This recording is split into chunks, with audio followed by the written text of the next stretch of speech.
Hello, operator. Can you please connect me with OTR Halloween Holidays? I don't want to miss this episode of the Bah Ghoulie Show.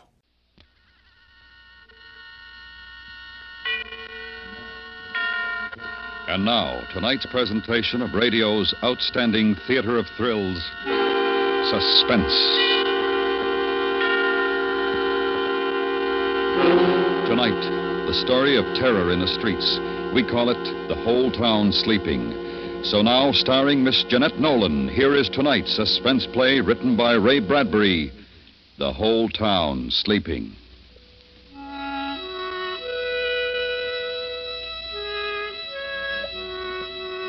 It was a warm summer night in the middle of Illinois country. The little town was deep, far away from everything, kept to itself by a river and a forest and a ravine.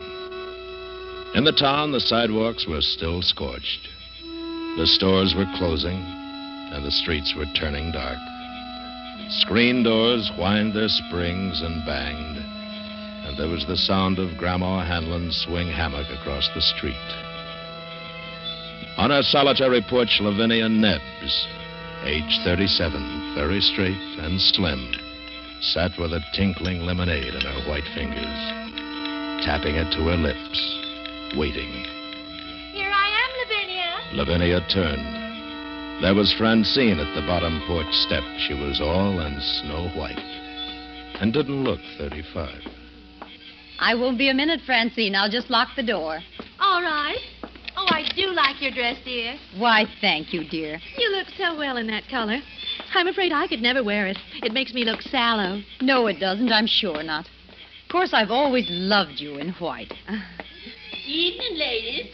Good evening, Mrs. Hanlon. Good evening. Where are you ladies going all dressed up so pretty? To the Majestic Theater, Mrs. Hanlon. Robert Mitchum's playing in Not as a Stranger. Won't catch me out on a night like this. Not with the lonely one strangling women. Lock myself in with my gun. That's what I'm going to do. I wouldn't worry, Mrs. Hanlon. What about Eliza Ramsell? You think she's not worrying? Lock myself in with my gun. That's what you ladies should do. So silly. Silly old woman. Lavinia, you don't believe all that gossip about the lonely one, do you? A lot of silly old women who haven't got anything better to do than talk. Well, just the same, Hattie McDullis was killed a month ago and Roberta Ferry the month before. And now Eliza Ramsell disappearing. Eliza Ramsell walked off with a traveling man, I bet. But the others, strangled. Oh, Francine. They reached the edge of the ravine that cut the town in two. Stood there. Behind them were the lighted houses. Ahead, deepness, moistness, fireflies, and dark. The ravine had to be crossed to reach the movies, deep and black as it cut into the hills. Then a creaking bridge to cross over the stream. Then 113 steps up the steep and brambled bank to the other side. The ladies stood there, looking down. It won't be me coming back tonight, Lavinia. It'll be you. Oh, I'd never walk there alone at night. Never. Bosh. Well, you can say bosh. But it'll be you alone on the path, not me. Oh, Lavinia, I do wish you didn't live on this side. Don't you get lonely living by yourself in that house? Old maid loved to live alone. Come on, we'll take the shortcut. I'm afraid. Oh, come on, don't be so silly. I'll hold your hand. Lavinia, cool as mint ice cream, took the other woman's arm and led her down the dark, winding path into cricket warmth and frog sound and mosquito-delicate silence. Oh, let's run, Lavinia, please. No. Why should we? If Lavinia hadn't turned her head just then, she wouldn't have seen it. But she did turn her head, and it was there, back among a clump of bushes, half hidden, but laid out as if she had put herself there to enjoy the soft stars, lay Eliza Ramsell, her face moon-freckled, her eyes like white marble. Then Francine saw it too, and the women stood on the path for a frozen second, not believing what they saw.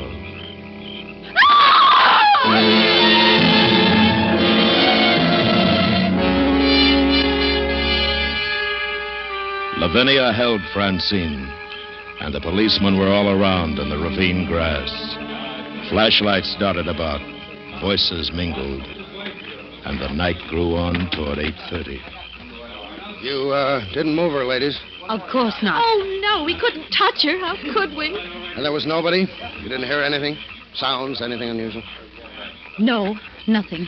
It's the lonely one, isn't it? He did it, didn't he? Couldn't say, ma'am. We knew her, you know. She was a friend of ours. Oh, I'm sorry. Well, I'll have one of my men walk you across the ravine. That won't be necessary. Thank you very much. We'll be all right. Oh, Lavinia. Come along, dear. And they crossed the ravine, each with her own thoughts, fears. And the creek waters under the bridge whispered, "I'm the lonely one. I'm the lonely one. I kill people." Then they were at the top of the stairs and bathed in safe light from the street lamp. I've never seen a dead person before. It's only a little after 8:30. We'll pick up Helen and get on to the show. The show? Oh, Lavinia, you don't mean it. Of course I do. We've got to forget this. It's not good to remember. But Eliza's back there. We need to laugh. We've got to pretend that nothing happened. But she was our friend. We can't help her. There's no good brooding about it. I'm going to get it out of my mind, and you should too.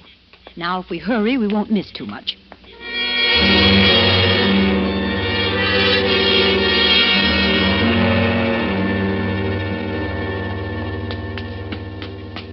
I thought you'd never come. You're an hour late. Well, Someone found Eliza Ramsell dead in the ravine. Oh, no. Eliza. Who found her? Oh, we don't know. Oh, how awful. Did you see her? Was it terrible? Let's not talk about it. Oh, I really think I should lock myself in my house. I don't think we'd better go tonight. Of course we will. It's the last showing today. Besides, the lonely one can't kill 3 ladies. There's safety in numbers. Anyway, it's too soon. The murders come a month separated. Come along, Helen. Well, I'll get a sweater. You wait for me. Why didn't you tell her about us finding Eliza? Why upset her? Time enough tomorrow. I told you, tonight we've got to forget. We're going to the show, and let's not talk about it anymore. Enough's enough.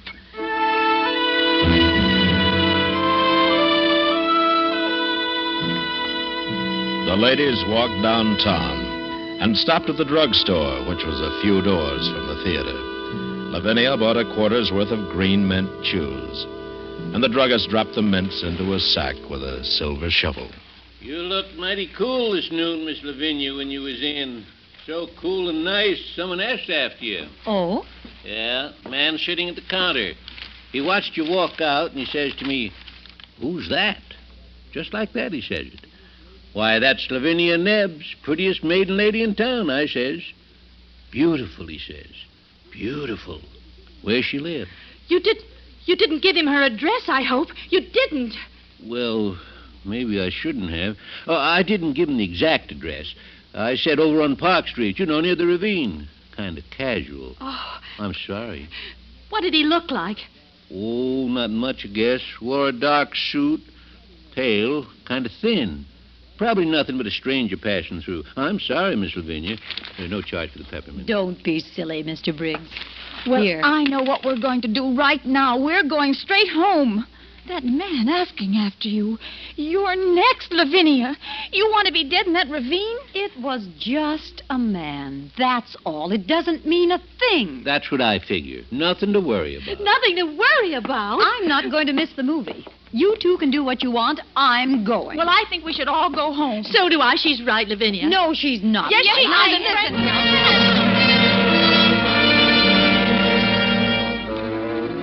They argued for 5 minutes, then the three of them went to the theater. Francine and Helen reluctantly. Lavinia, head high, self-possessed, cool. In the auditorium, they sat in the odor of ancient brass polish, waiting for the second show to begin. And the lights began to fade.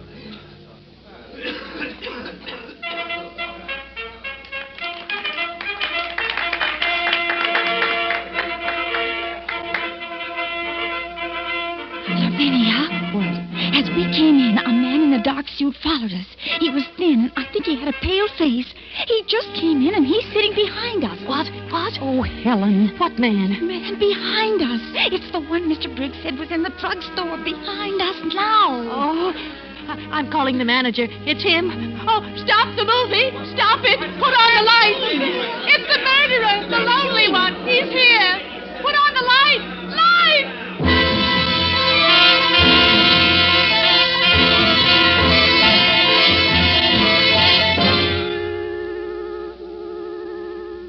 The drugstore clock said 11:25. They'd come out of the theater feeling new. And now they were laughing at Francine. And Francine was laughing at herself. You see how silly it was. All that riot for nothing. When you went running up the aisle screaming lights, honestly, I thought I'd die. Oh, that poor man. The theater manager's brother from Racine. Oh, Francie. Well, I did apologize. No. You see what a panic can do. And all for nothing. We shouldn't have stopped for sodas, though. Wasn't that a wonderful picture? Will you ever forget?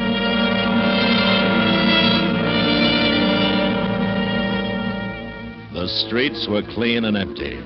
Not a car or a truck or a person was in sight.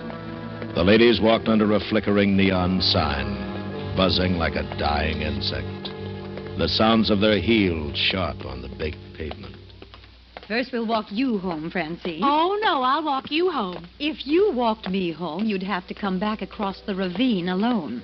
I know you. If a leaf even fell on you, you'd drop dead. Well, I could stay the night at your house. No, it's all settled. First, I'll take you home, and then Helen.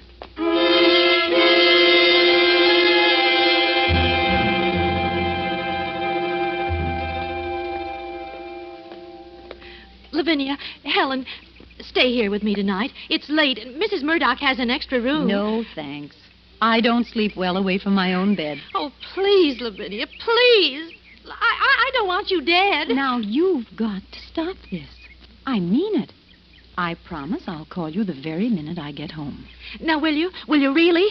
I promise. And Helen, you make her promise you to call. I will. Well, good night. Be careful. Now, I'll walk you home. The courthouse clock struck the hour. The sounds went across a town that was empty. Emptier than it had ever been before. Over empty streets and empty lots and empty lawns, the sound went. 10, 11, 12. I don't suppose it's any use asking you to stay, Lavinia. There's no reason for me to. You've acted so strangely tonight. I'm just not afraid, that's all. And I'm curious, I suppose. Of course, I'm using my head. I mean, logically, the lonely one can't be around. Not now with the police and all. Did you ever think that maybe your subconscious doesn't want you to live anymore? You and Francine, honestly, Helen. Well, I feel so guilty. I'll be drinking a cup of coffee just about the time you get to the ravine. And, ooh, that awful bridge in the dark. You will call us the minute you get home, won't you? I won't sleep a wink if you don't. I'll call. Now, good night. Lavinia Nebbs walked down the midnight street, down the late summer silence. She saw the houses with their dark windows, and far away she heard a dog barking. She thought to herself, in 5 minutes, I'll be safe at home. In 5 minutes, I'll be phoning Francine and Helen. They're so silly, like old hens. Old. I'm older than either of them. She heard a man's voice singing away among the trees, and she walked a little faster. And then coming down the street toward her in the dimming moonlight was a man. Well, look who it is. What a time of night for you to be out, Miss Nebbs. Officer Kennedy. Oh, I'm so glad it's you. Something wrong, Miss Nebbs? No, nothing at all. I'm just glad it's you. You know you shouldn't be out now. I know. I've been to the movies. It is late. Yeah, come on. I better see you home. Oh, no. I can make it fine. Yeah, moon's going behind the trees. Be pretty dark. I'm not afraid of the dark, Mr. Kennedy. You sure you'll be all right? Quite sure. All right, Thank tell you. you what. I'll wait here till you cross. If you need help, just give a yell and I'll come running. I'll check by your house later on my way back. Thank you. Good night. Good night. As she walked away, she thought, I won't walk in the ravine with any man. How do I know who the lonely one is? No, thank you. then the ravine. She stood on top of the 113 steps, down the steep brambled bank that led across the creaking bridge 100 yards and up through the black hills to Park Street. 3 minutes from now, I'll be putting my key in the house door. Nothing can happen. Nothing. She started down the dark green steps into the deep ravine night. 5, 6, 7, 8, 9. The ravine was deep, 11, and the world was gone. 13. The world of safe people in bed. 16, The locked doors, 17, the town, the drugstore, 19, theater, 20, lights. 21, Everything was gone. 23, Only the ravine existed 25, and lived, 26, black and huge around her. 29, 30, 31. Nothing's happened, has it? No one around, is there? Remember that old ghost story you told each other when you were children? About the dark man coming into your house and you upstairs in bed. And now he's at the first step coming up to your room. Now he's at the second step. Now he's at the third, the fourth, the fifth step. How you laughed and screamed at the story. Now the horrid man is at the 12th step, opening your door. Now he's standing by your bed.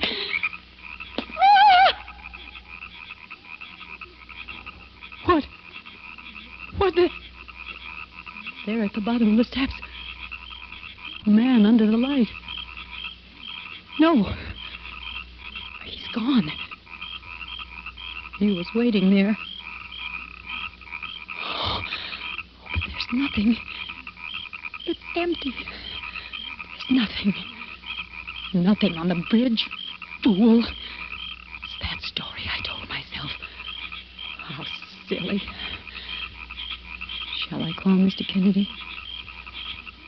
Did he hear me scream? Or did I scream? Maybe I only thought I did. Then he didn't hear me at all. I'll go back up. Go to Helen's and sleep there tonight. No. It's nearer home now. Don't be silly. Wait.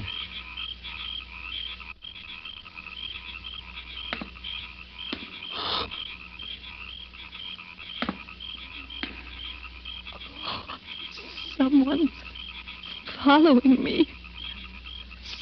Someone's on the steps behind me. I don't dare turn around.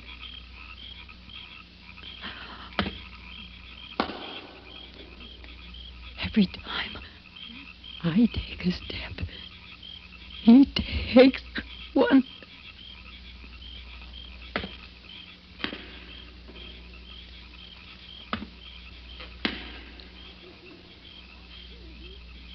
Officer Kennedy, is that you? Is it?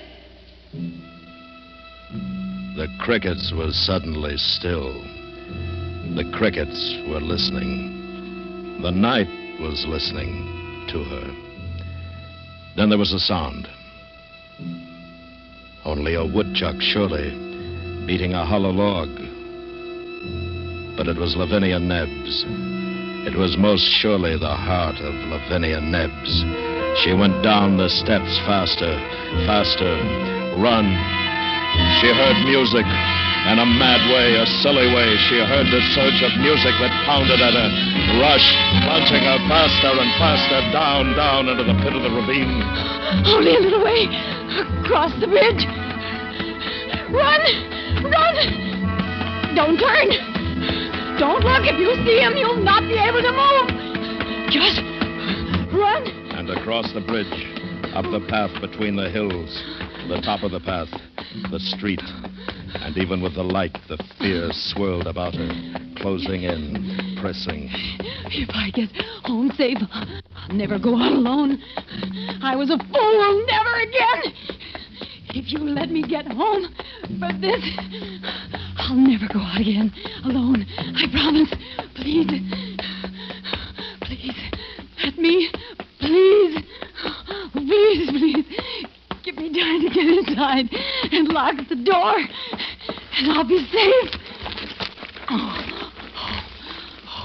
Oh, safe at home. Safe at home. Listen, not a sound. Oh, wait. I'll never get home. Wait.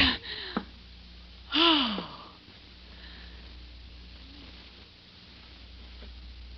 The window.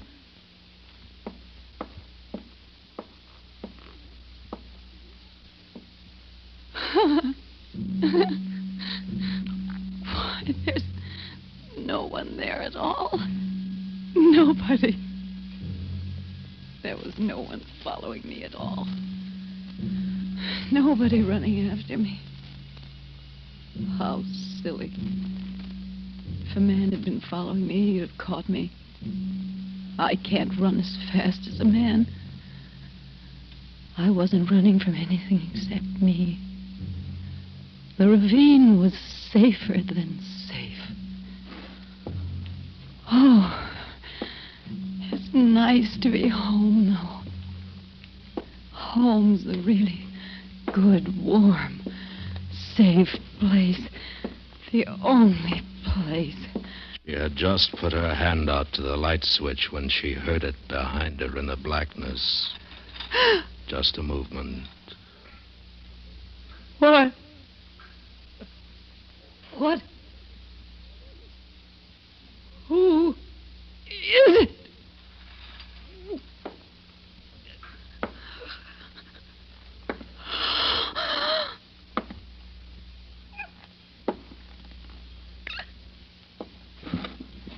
Beautiful.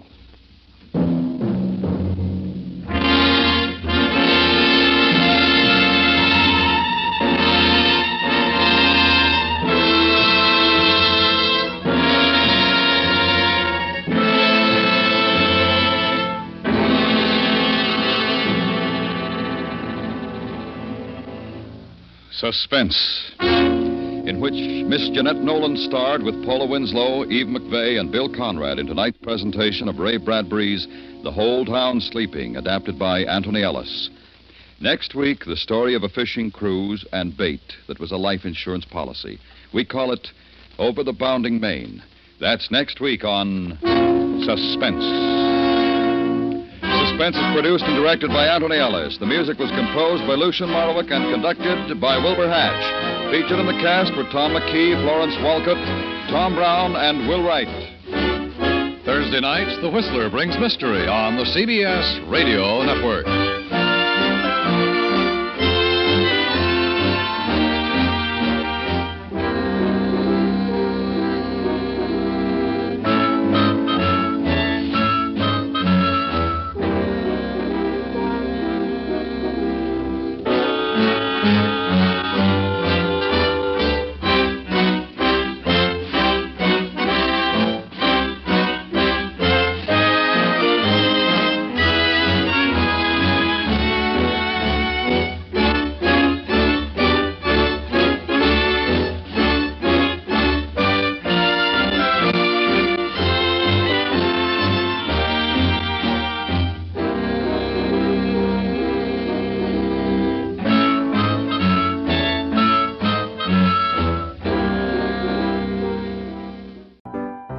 It's intermission time at the Bah Ghoulie Show. Time to refresh yourself and visit our snack bar.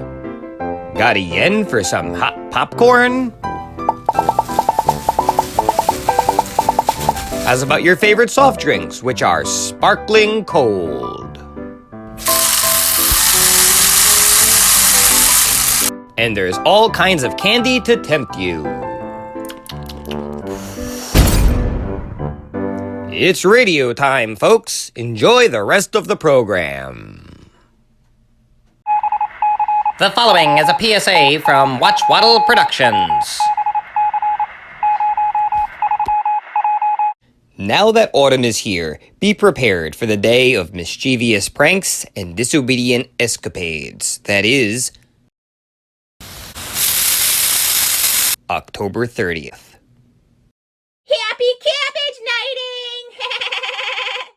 Halloween Eve. Before the tricks and the treats, there is Cabbage Night. Thank you very much, ladies and gentlemen. We now return you to the Bah Ghoulie Show on OTR Halloween Holidays.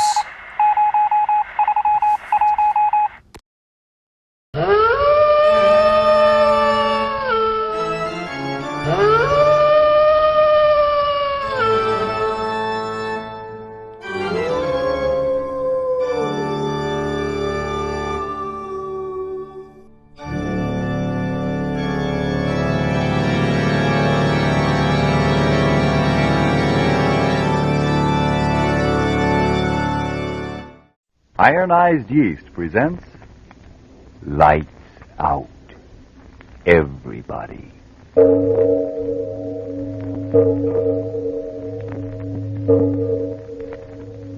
It is later than you think.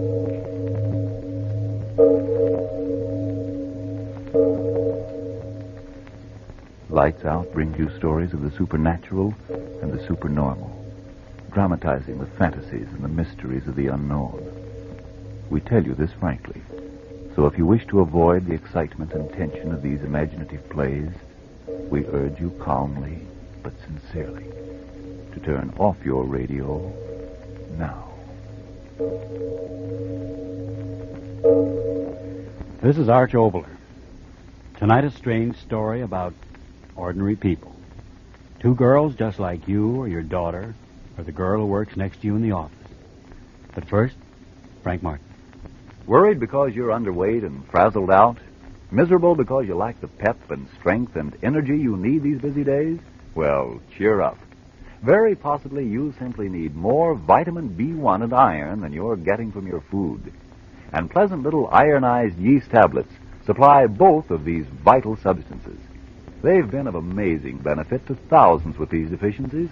Gains of glorious new pep and strength and needed pounds within just a few short weeks are nothing unusual. That's right, ironized yeast tablets. And now, lights out. Everybody.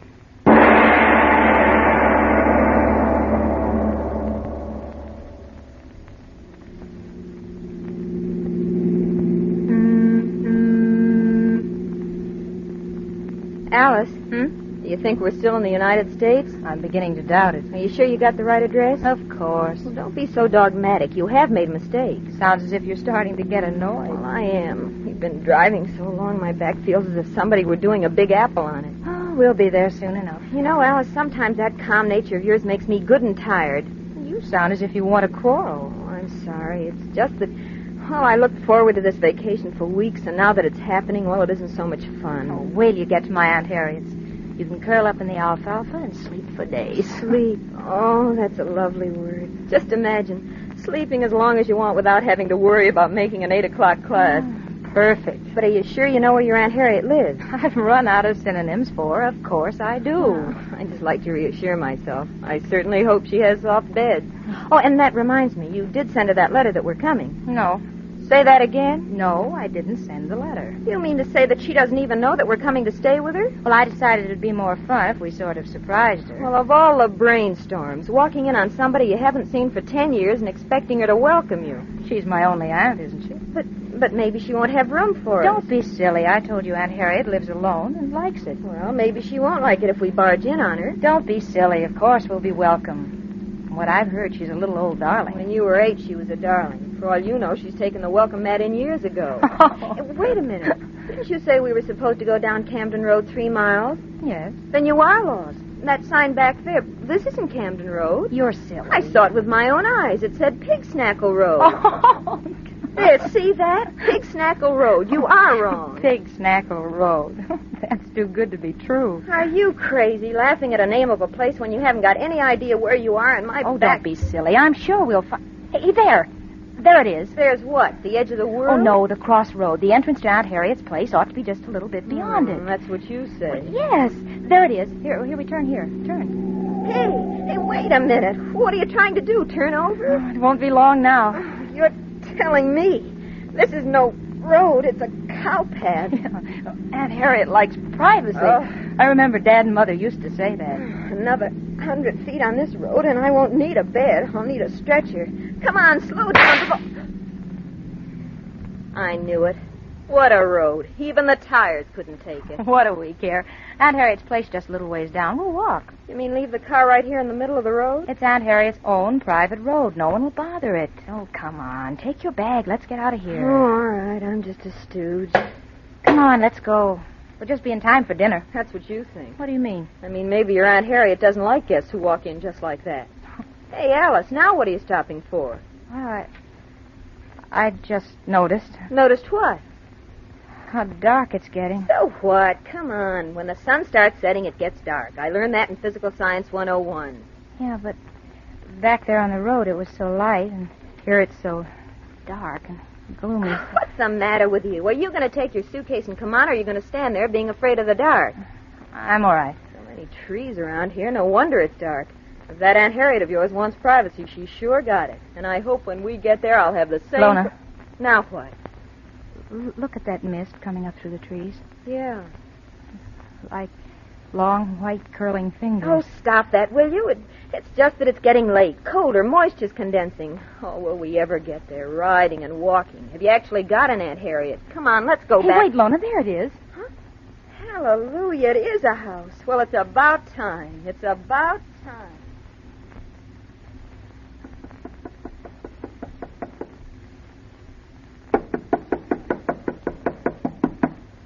Harder, Alice. Knock harder. I can't. It hurts my knuckles. Oh, let me. She must be home. There's a light upstairs. And you were going to surprise her, eh? But she never leaves this place. Oh, go on. You don't even know that she lives here. A fine business. Car with a flat, stuck in the middle of nowhere. Nobody home in this godforsaken place. Me so tired I could sleep standing on my head. But she must be home. You're repeating yourself. Oh, if this is a vacation... Hey, wait a minute. Wait, there's someone at the door. Oh, yes. Yes? Oh, what do you want? I'm looking for... are you Miss Saugus? Yes. Oh, what do you want? Well, then you are Aunt Harriet. Hallelujah again. Who's calling me Aunt Harriet? Who, I say? Who are you? Well, I'm Alice. Alice Preston. Alice? Oh, yes. Bless my soul. I know you. Come in. Hallelujah, we're here. Come in. Close the door. Oh, Aunt Harriet, you don't know how glad I am to see you. Did we have a time getting here? Yes. Come right in here. There, Lona. I told you we'd be welcome. She didn't even ask who I was. Now, put your things down here and sit down and make yourself comfortable. Thanks. Aunt Harriet, this is my girlfriend, Lona Stevens. We roomed together at the university, and I asked her to come along with me. It's all right, my child. It's all right. Anyone's welcome. Anyone at all. Oh, that's very kind of you, Aunt Harriet. I hope you won't mind my calling you that, but Alice always... There, my child. It's all right. A name's a name. Now, sit here and be comfortable. I'll get some tea. Oh, no, really, Aunt Harriet. Wow.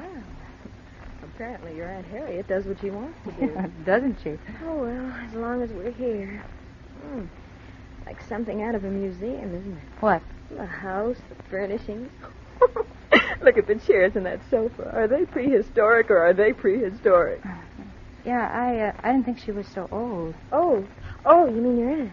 Yes. Oh, well, after all, in 10 years, living alone out in this godforsaken place, I sort of think she's nice. Do you? Taking us right in and not asking us all sorts of silly questions. That's the kind of relative to have. You know, if I were to go barging in on any of mine, first they'd give me a 3rd degree on how come I was away from school, and then they'd give me another 3rd degree on how long I was going to stay. Lona. What's the matter? Back there in the shadows. What is... I don't... It's something moving. Why, it's a dog. Oh? Why, no, it's a cat. Cat?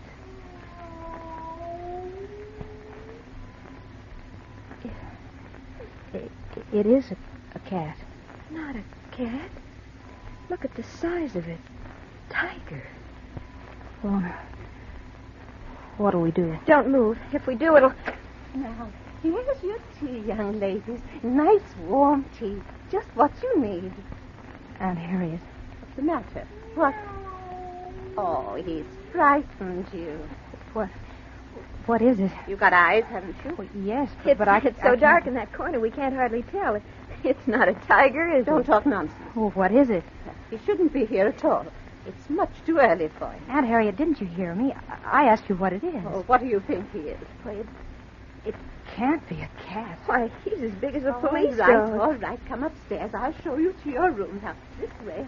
I'll show you to Aunt your Harriet, room. I don't... Come along. I say, now, come along up these stairs. Come on, Alice. Why don't Come you? on, we better do as she says. All right.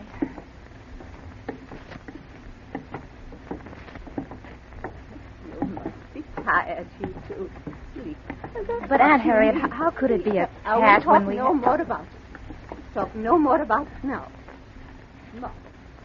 We'll talk about that tomorrow morning. In here, my dears. In here. Come on, Alice. But why doesn't she answer me? There, you see. A very comfortable room for both of you to rest in. Nice wide bed.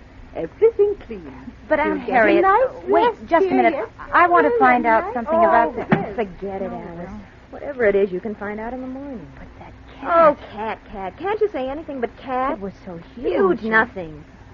Well, we just imagined it, that's all. I mean, there in the shadows, it looked monstrous. You heard it. It sounded just like an ordinary tomcat. But I You saw didn't see any more than I saw, and I think it was just a long shadow that got us fooled, that's all. Yes, that could be it. Yeah. Couldn't it? Of course. You remember in Psych 101 class, old Pudgy Wudgy told us about the tricks your eyes play in bad light when it comes to judging size. Yeah, I remember. Local signs, they called it. Right. Well, that's the way it was with that cat. I'll bet you your Aunt Harriet thinks we're both a little screwy. That's why she got us up here to bed in a hurry. Oh, bed. Isn't that a wonderful word? And will we sleep? I hope so.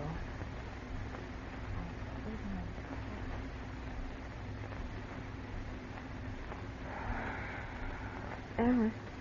What? You're not sleeping either, are you? No. I wanted to talk to you for hours, but I wasn't sure. I thought you were asleep. Somehow I can't. Me neither. I can't understand why. I'm the one who was crying how tired I was. The bed's so comfortable. The house is quiet enough. The house. Huh? Maybe that's why we can't sleep. What do you mean? Well, there's something about the house. What? Something oppressive that won't let us sleep. Oh, you're crazy. No, I'm not. It's just that we're too tired to sleep, that's all. Yes, that's it. Too tired, nerves on edge. No, I've been lying here for hours trying to figure it out.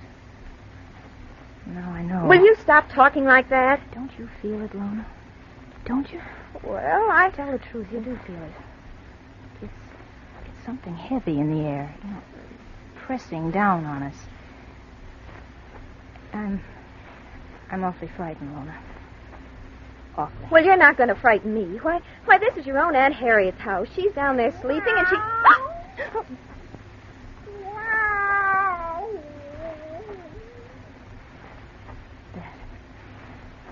That cat.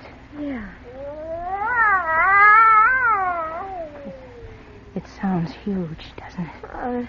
That's because it's so quiet in the house. Lona, there's another one. I tell you, there's two of them. Lona, listen to them. They're not ordinary cats. Listen to them.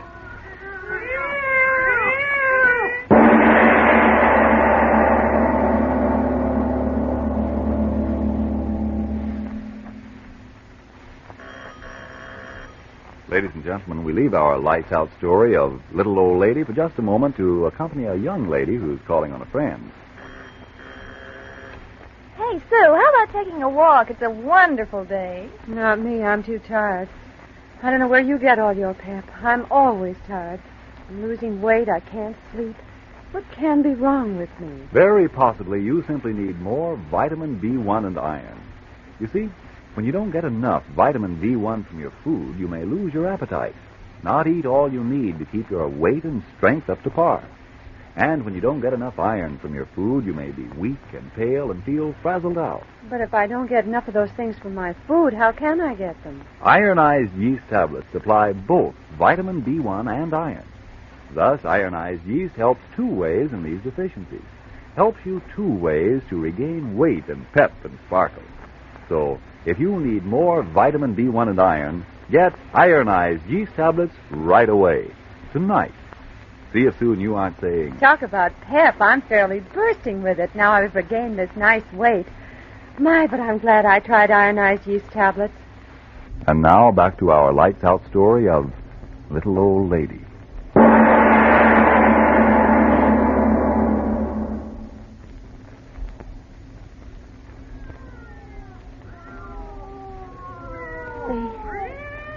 They can't be cats. I'll call Aunt Harriet. She'll tell me. She'll make them stop. Alice, wait. Don't go out there, you little fool. Aunt Harriet, I've got Get away from that door. Listen to those things down there. Listen to No. them. No, I can't stand any more of it. Aunt Harriet. Aunt Harriet, make them stop. Aunt Harriet.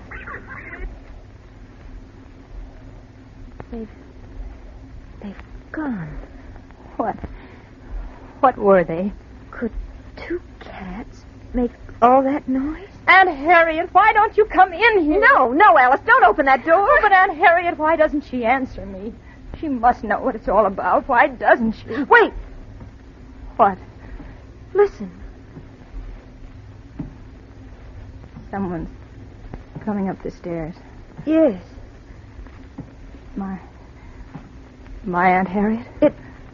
It's not quite like footsteps. The cats. Maybe the door. Cats can't open doors.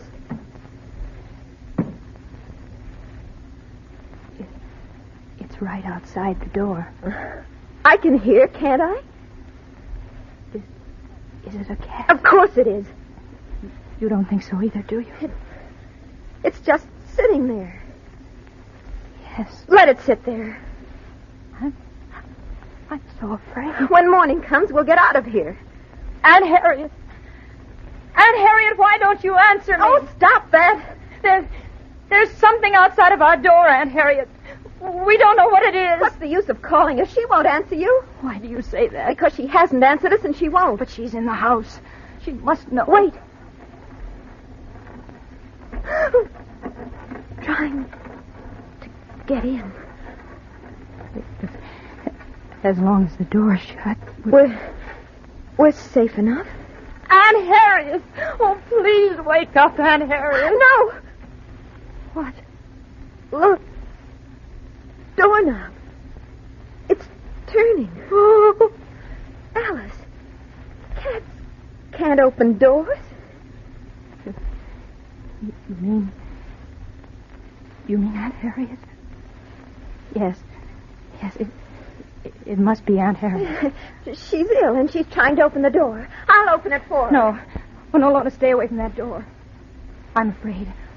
Oh, don't. Come right in, Aunt Harriet.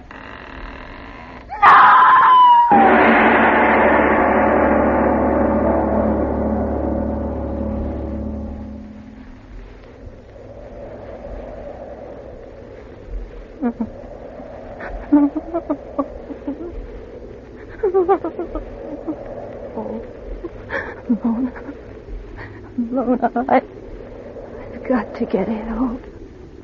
I've got to. Oh, my arm.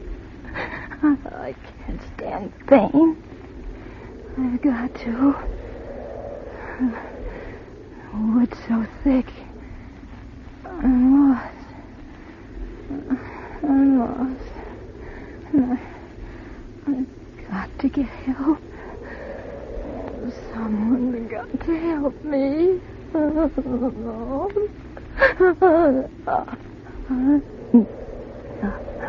I'll get help for you, Lona. I'll get the help. It's getting bright. It's dawn. If I could only find the path, the road, the bushes tearing my clothes. Why do you tear my clothes? I just want to get help for Lona. I'll get help for you, Lona. I will. Road. An automobile. Help! Stop! You've got to stop! Help me! Please! Oh, help me! Oh, Lona. What is it, sister? What's the matter? Oh, please. Who are you? Help me. Come with me right now. Now, Please take don't it easy. talk. Take it easy. I'll help you. Sure, I'll help Must you. help me. I'm Hurry. sheriff of this county. Hurry, you must help me. Now, wait a minute. Please. Are you with the girls who left that car on the side road back in the woods? Car, yes. Yes, we left our car there. Oh. Hurry. Please help me. My friend Lona. Joe, these are the don't girls. talk, We please. found your car in the woods, No. and we've been looking for you for hours. Please don't stand there talking. Hurry. We've got to help her. It's killing her. Killing her? Joe, did you hear what she said? Don't talk. Hurry. Hurry and come with me.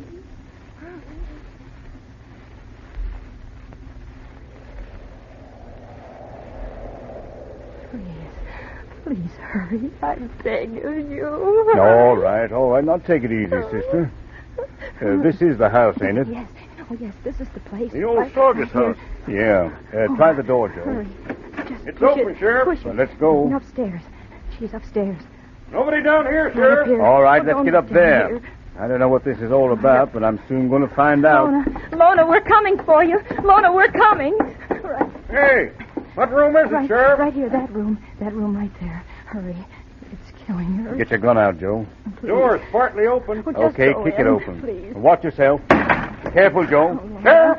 Sister, you stay here. Lona. Sheriff, there's nobody in this room. Lona. Huh? Look for yourself. Please. Well, now, what Lona. Lona, where are you? Now, wait a minute, sister. Are you sure that...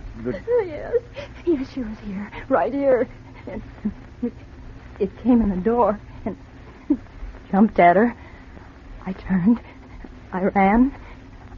I jumped out of the window. Hey, this window ain't broke. But I tell you, I went through it. See my arm. Yeah. But there's no one in here. Oh, The bed, why, it ain't even messed up. Did you say you two were sleeping, sister? We were. Oh, no. Where are you? What has it done with you? Aunt Harriet. Huh? She'll know. Or has it killed her, too? Sheriff, come quick, bring the girl. Come along, sister. Joe, what is it? Look in there. Aunt Harriet. Old lady sitting in the rocker and knitting. Oh, Aunt Harriet. Lona, where is she? What happened? Oh, Aunt Harriet, please tell me. Yeah, tell us all. Might I ask what this is all about? Aunt Harriet, what's the matter? Didn't you hear anything? Lona, that horrible cat thing. What did it do to her? Answer me, what did it do?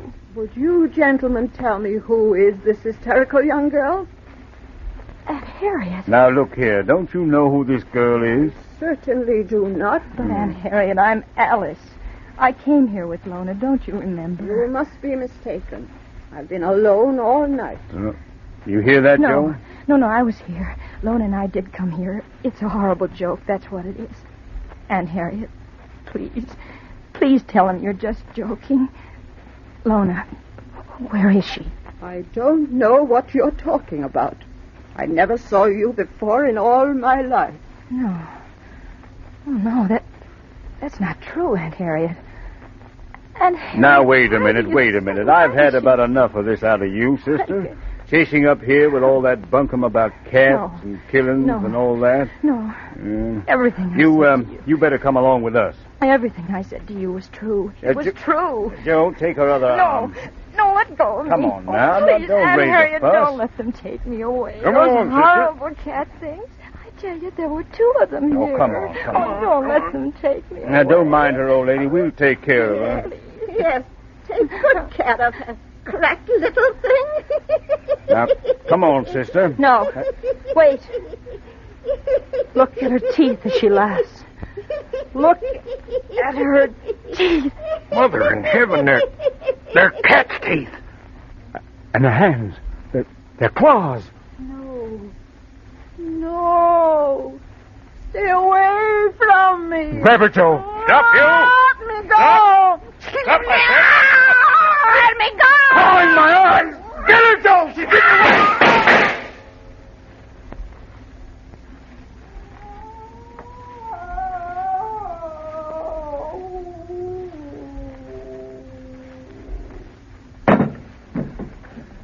Joe. Dead. Oh, Aunt Harriet. She's no aunt of anything human. I can tell you that. Look at her. But my Aunt Harriet. Aunt Harriet Saugus. Saugus? You hear that, Sheriff? Yeah. So you came here thinking she was Mrs. Saugus. Did you, girl? Yes. Yes, Lona and I. And Lona must be dead now. How could my aunt do what she did? How could she? This thing is no aunt of yours, child. Your Aunt Harriet Saugus died in this house 3 years ago. And she left 2 cats.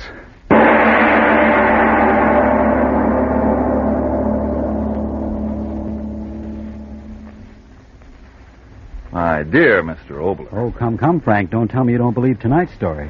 Should I? Frank, did you ever hear of lycanthropy? The who? Lycanthropy. I was looking it up just then. That's why I didn't answer you. It's a form of illusion in which the person imagined he's a wolf. Oh, yeah. Main Street's full of them. Now, seriously. Only a handful of years ago, it was the firm belief of many people that certain human beings could turn into animals. But more of that in just a moment. Friends, if more vitamin B1 and iron is all you need to help build yourself up, get ironized yeast tablets. Of course, there are cases where a rundown condition may be due to other causes. If in doubt, see your doctor. But if vitamin B1 and iron shortage is your trouble, remember, ironized yeast has been so successful in such cases that it's sold on this no-risk, money-back basis. If you don't begin to eat better, to look and feel stronger, peppier, and more alive, the cost of the first bottle will be refunded to you in full by Ironized Yeast, Box IY, Rahway, New Jersey. Now, Mr. Obler, what about those wolves? Do you think that people can turn into wolves and cats? And poor fish? No. But under certain provocations, the human mind can certainly transform itself into many peculiar forms. Even we who are normal, haven't we met women who are catty, men who are brave as lions, and others who made you wonder whether they were men or mice? But even if you've had some doubt about people turning into animals, there's no doubt about what waste kitchen fats turn into. Oh, what a transition. But seriously, what every American wants is the news that Berlin has fallen, that the stars and stripes are flying over Tokyo. And ladies, you, Mrs. Johnson, wrote me last week, and you, Mrs. Stauffer, and all the rest of you. There is a vital part which only you can play in that final victory. Only you can furnish the kitchen fats which are needed so desperately to make explosives.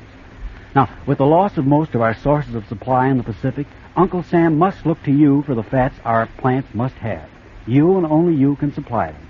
Now, you say you can't save enough to count now that meat and fats are rationed? Then listen to this. As little as 1 tablespoon of fat a day amounts to a pound in a month. That pound of waste fat will send to Hitler and Hirohito with your compliments a half pound of dynamite, 10 rounds from an airplane cannon, 4 anti-aircraft shells.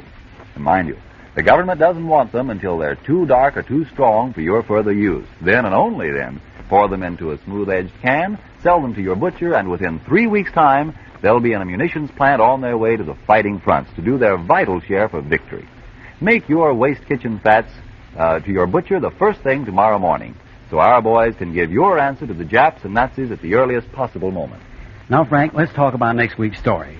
Next week, just an experiment, an entirely different type of lights-out story. An entirely different approach. There's love and a boy and a girl in it. Now, it's a story I did a very long time ago to a rather limited audience.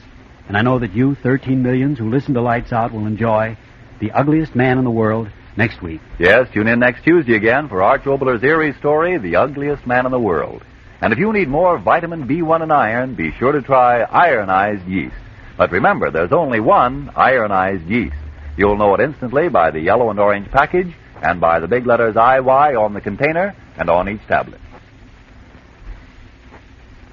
It's only the beginning of the white shoe season, but it's never too soon to start caring for your white shoes to keep them in good wearing condition. So clean your shoes with Energine Shoe White.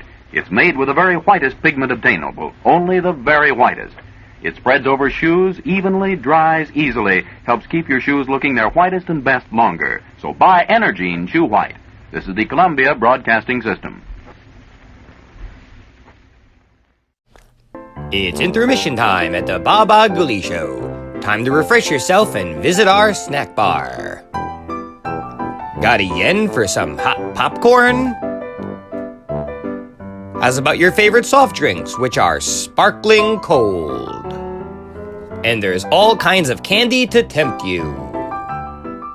It's radio time, folks. Enjoy the rest of the program.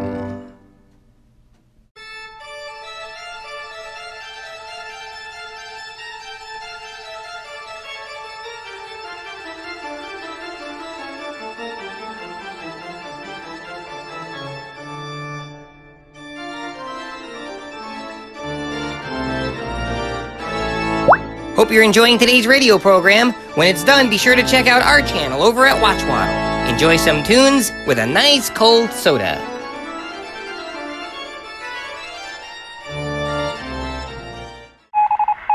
The following is a PSA from Watchwaddle Productions. Now that autumn is here, be prepared for the day of mischievous pranks and disobedient escapades. That is October 30th. Happy Mischief Nightin'! Meow! Halloween Eve. Before the tricks and the treats, there's Mischief Night. Thank you very much, ladies and gentlemen. We now return you to the Bah Ghoulie Show on OTR Halloween Holidays.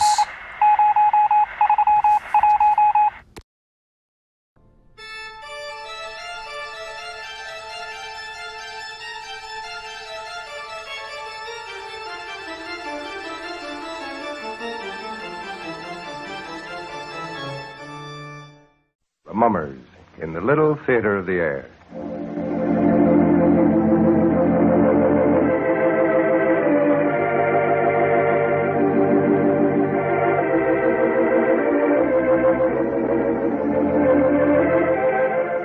And now the Hermit.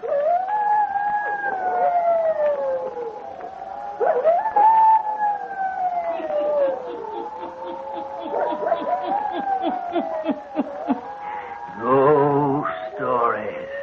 Weird stories. And murders, too. The Hermit knows of them all. Turn out your lights. Turn them out. Have you heard the story? The House of Murder, eh? Then listen while the Hermit tells you the story.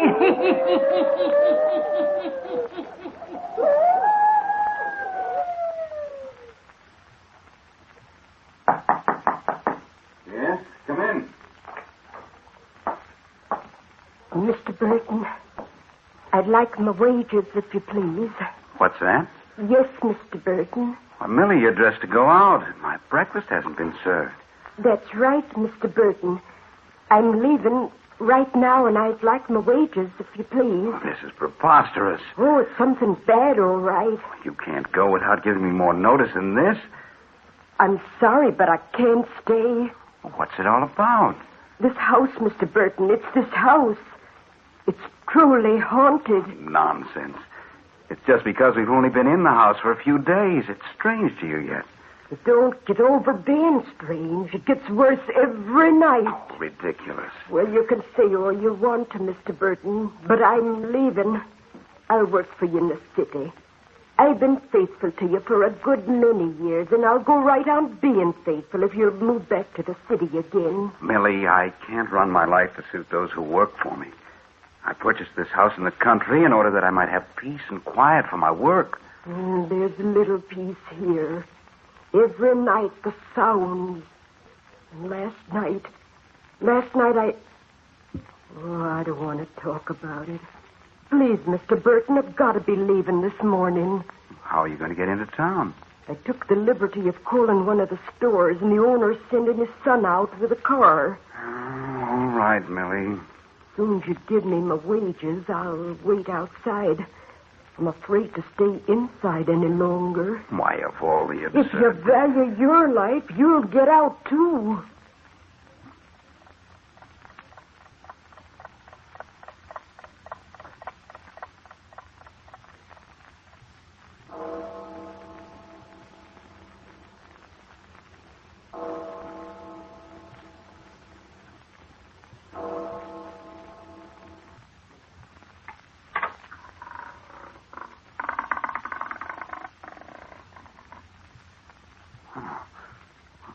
No wind to open that door. I must have left it unlatched. Feels just as if someone was in the room here with me.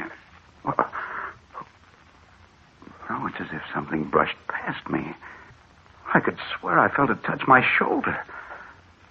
Oh, ridiculous. Pages turning. Pages in my ledger turning. Just as if a hand moved the pages. Wind couldn't cause it. There isn't any wind in here. Oh, I'm dreaming things. It's utter nonsense. Millie's got me all upset. Oh, my test tubes. My experiment. The test tubes knocked to the floor. I'm not dreaming this. This is too real. I need Carmer. He'll solve this.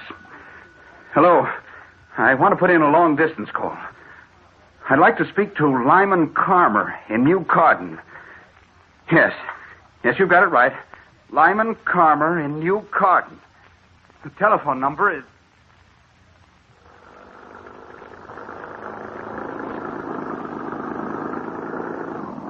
How much farther do we have to drive into the wilds, young man? We're almost there now. For the life of me, I can't figure why Jim wants to hide himself away miles from civilization. Well, this new man ain't been out there but a few days. Few days too many, if you ask me. I drove out here yesterday. I picked up a woman who'd been working out there. I wanted to go back to the city. Not Millie. Seems like that was the name she gave. Well, what's up? I couldn't rightly tell you, mister. Just couldn't tell you. Jim seemed to be strangely urgent about something last night. Look, mister. You can see the lights of the house now. See, about 8, 10 right away through the trees. Oh, yes. What sort of a place is it? Oh, it's quite a place, mister. Really something in its day. Old house, Yes, sir. I guess no one's lived in it for years. Old man Chimler knows it. He's lived in town as long as I can remember. Yeah, this is the drive leading up to the house. Lined with trees on both sides. House never gets no real daylight into it. Here we are, sir. I'll get your bag. Oh, never mind. I can take it. You young men? Oh, thank you, mister. It's more than it's worth. That's all right. Anything I can do for you, just call the general store and ask for Mark. Thanks. I'll do that.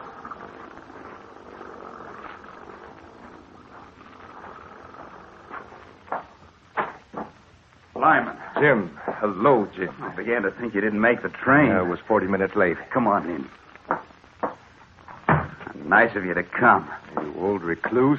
The idea of picking a spot no man ever heard of. Bring your things into the sitting room. We'll go upstairs later. All right.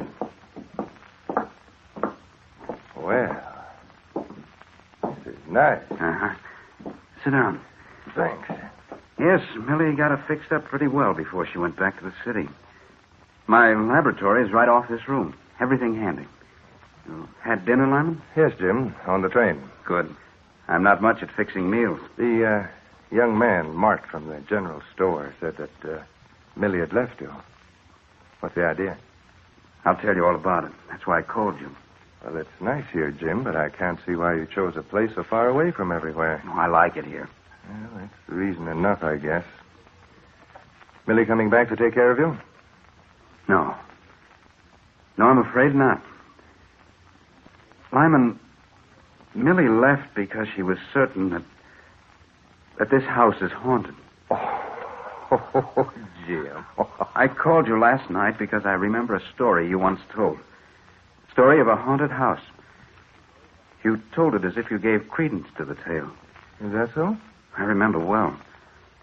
That's why I wanted you here. Well, Jim, you don't think by any chance that this house is haunted, do you? I'm not so sure about what I do. Oh, absurd.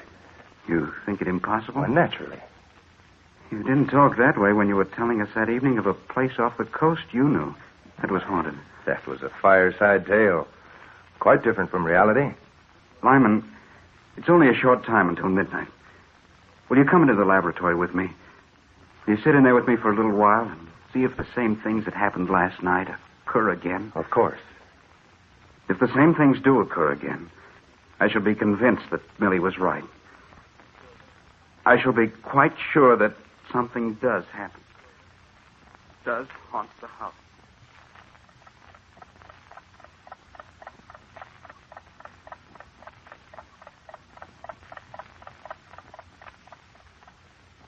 Nearly midnight, Jim. Did you check the door into the laboratory to see if it's closed tightly? I checked it. You're convinced it's securely fastened? Yes.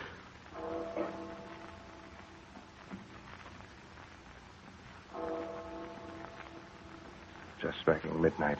Yes. This was the hour last night. What are we to watch for?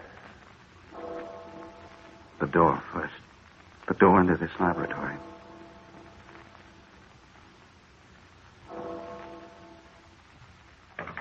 Listen. It sounded as if someone has his hand on the doorknob. Look. What? Why, it's opening. Yes. Just as it did before. There's no wind tonight. No, last night.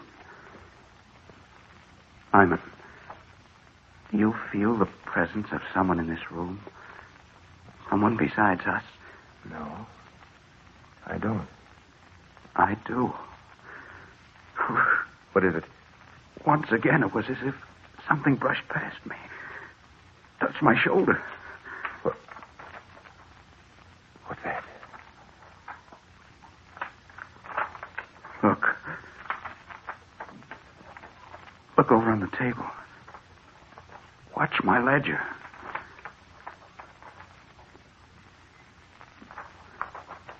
You see? The pages of my ledger are turning. As if a hand is on them. Jim, I can't believe my eyes. It's incredible. Now look. On the workbench. See? Something is moving those test tubes. I'm going to stop this before all my experimental work is ruined. What are you going to do? I'm going to walk over there, put my hands on the rack. Lyman, something touched my hand. Something that felt like sharp nails digging into the flesh. Oh, it's your nerves, Burton. Lyman, there's something in this room. Something that moves about in here. Some unseen thing that enters the door and moves in this room. Don't let your imagination run away with you, Jim. There is a thing in the house beyond scientific explanation. You know it. It's something vital and alive. A thing of power and locomotion. And it's up to us to find out what it is.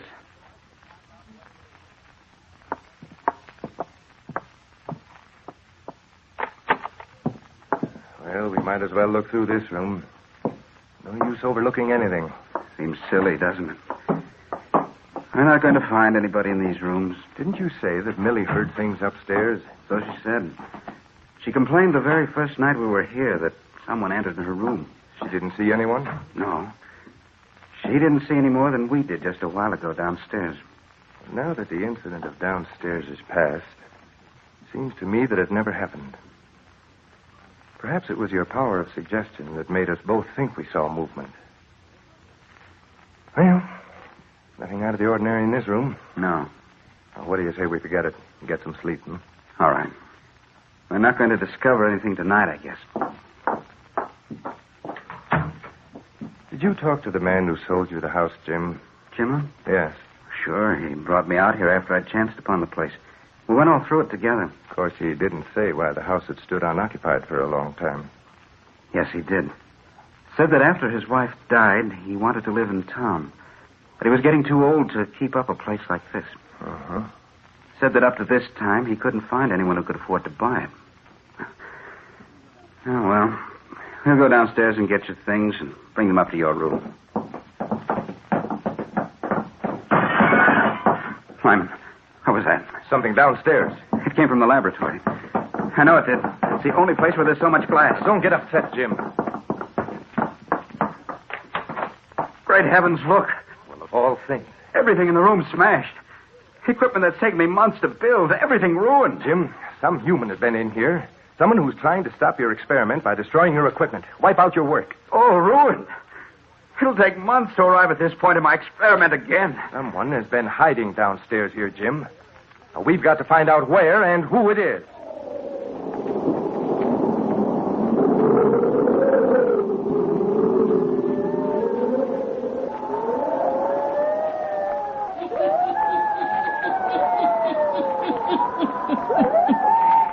Is it a human being who hides in the house, intent upon destroying all that Jim Burton creates in his laboratory?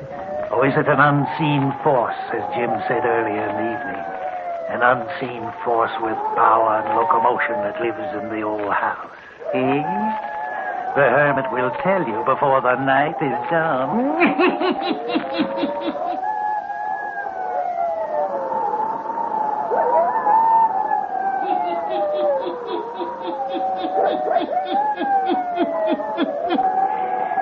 It is the following night. Jim Burton and his friend Lyman Carmer sit in the laboratory. Just a few minutes ago, the clock struck midnight. Right now, Burton is busily engaged building up step by step the experiment which has been ruined the night before. Lyman Carmer is watching him.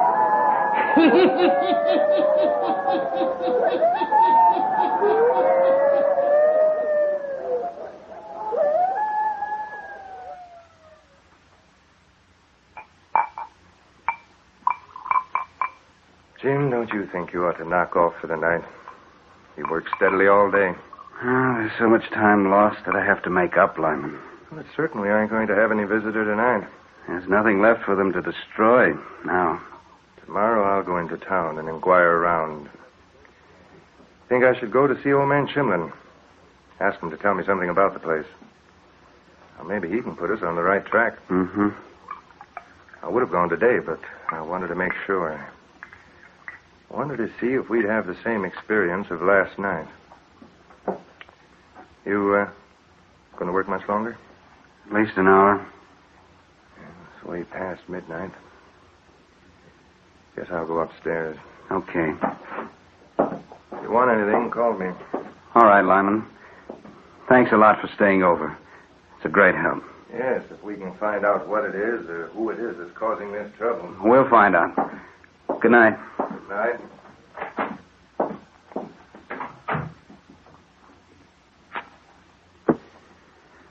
Let's see. The next step is to unite the two chemicals to form step B. Where's that ledger? Yes. And the next step I performed was... Oh, wait.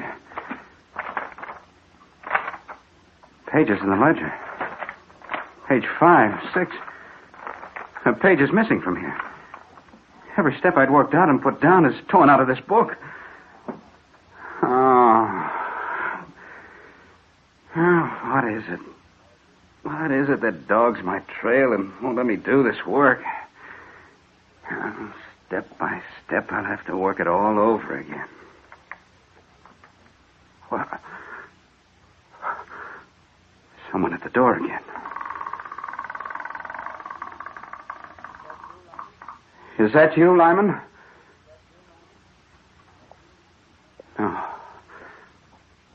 No, it isn't. Just as before, I feel the presence of some person in this room. As if they were standing over me. What do you want? What is it you... Something around my neck. Something choking me. Choking me. Jim, help. Help me. Jim, help.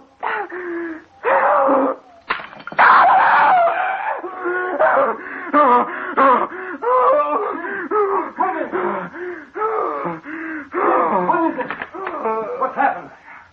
Fainted. Fallen to the floor. Jim. But... Great heaven. His whole face is burned by the stuff he was working with.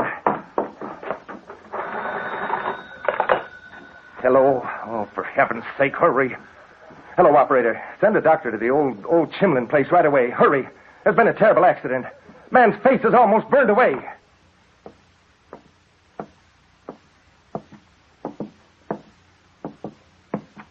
Well, Doctor? I'm afraid it's quite hopeless. If he lives, his sight will be gone. His face horribly scarred. Poor Jim. We'd only gotten out of this place last night. Did you call Asa Chimlin as I asked you to do? Yes, he should be here any minute. I'll wait then. Sit down, Doctor. After the story you told me about the experience you've had, I think it's up to Chimlin to tell his story. You sound as if there was something very mysterious. Something that Jim should have been told before he bought this place from Chimlin. If it had been told, it would have saved him the agonies he's going through right now. Mr. Karma, what I know has given me in professional confidence. What others in the town might have told you would have been gossip. And no one tells gossip about Asa Chimlin. How so, Doctor? Well, he's the owner of many mortgages, many notes. A man of wealth and power in our community.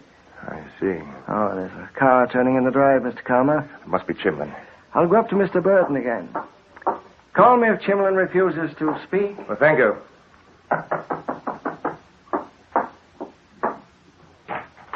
Hello, sir. Well, hello, Mark. Where's Mr. Chimlin? No, he didn't come, sir.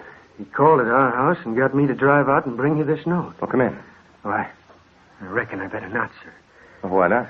I reckon I'd just as lief stay outside of this house, if you don't mind. Oh, come on in just a moment while I read this note. Nothing can harm you in the daytime. Well, all right. Just till you read the note. Come in here. Sit down while I read the note. Yes. Oh. Well. Mart, what made you say you'd rather not come inside this house? Oh, I can't say, sir. Really, I can't. Mr. Chimlin would get even with my dad if I said any more. You see, he about owns our store. I wouldn't tell Chimlin. Come now. Well, sir, you see, the Chimlins, their daughter, she wasn't quite right, and she died out here. And Mrs. Chimlin, she hanged herself. Folks have always been scared of this house because of that. I see. Why did Mrs. Chimlin hang herself? I don't rightly know. Well, perhaps the doctor can tell us. Hello, Mark. Hello, Doc. Chimlin didn't come. Sent this note saying he would refund Mr. Burton's money and take the house back again. Says nothing more. Mm-hmm. But Mart here has volunteered to tell me that there were 2 deaths in this old house. One, a hanging. That's right. Mrs. Chimlin? Yes. And the girl? Her case was hopeless. 18, she had a mind of a child of 4. They took her everywhere, but to no avail. Time after time, Mrs. Chimlin pleaded with me to put the girl to sleep, to end her misery. But I couldn't do that. She hated me for it. Her hate grew until her mind was unsettled. One day she took it upon herself to end the girl's life. Then, realizing what she'd done, she hanged herself in the room Mr. Burton has been using for his laboratory. If Mr. Chimman knew we told us, Doctor... Oh, that's all right, Mart. If there is any truth in the fact that an unseen force lives in this house, and you'll see how hard it is for me to believe that, then why did it seek vengeance on Mr. Burton? I have never believed in supernatural force any more than you. But remember, I've seen it at work in this house. And as for seeking vengeance on Jim... Doctor, he was working on an experiment to prolong life. A discovery which might have added untold years to the life of a human being. And this is something that the spirit of the woman who hanged herself did not want. That's why it destroyed the experiments. And that's why it destroyed Jim Burton. He died just before I came downstairs.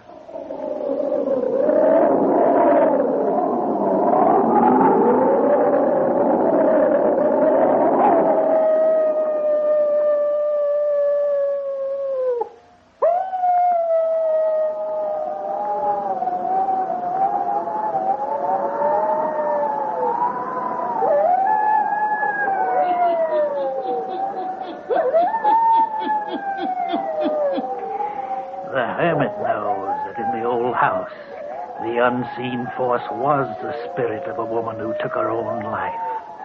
A woman who could not rest in her grave. The woman who returned to destroy anything that might prolong life. Yes. She killed Jim Burton by the power of supernatural force. Turn on your lights. Turn them on. I'll be back. Pleasant dreams.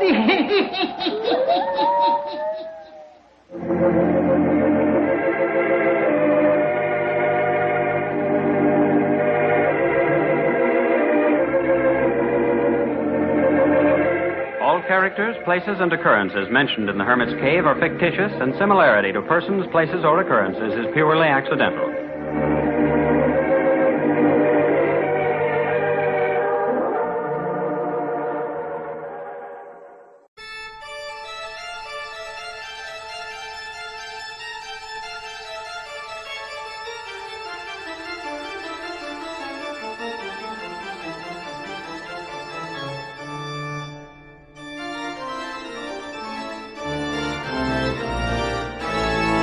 Hope you're enjoying today's radio program. When it's done, be sure to check out our channel over at Watchwaddle. Enjoy some tunes with a nice cold soda.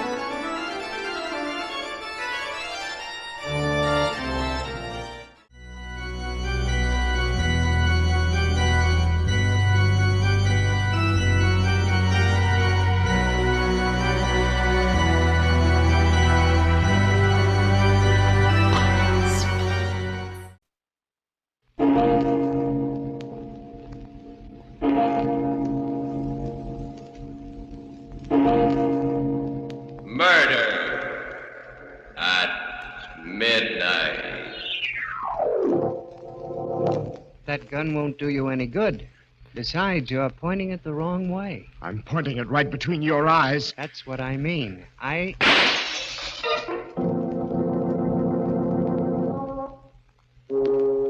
Midnight. The witching hour when the night is darkest. Our fears the strongest. And our strength at its lowest ebb. Midnight, when the graves gape open and death strikes. How? You'll learn the answer in just a minute in Wherever I Go.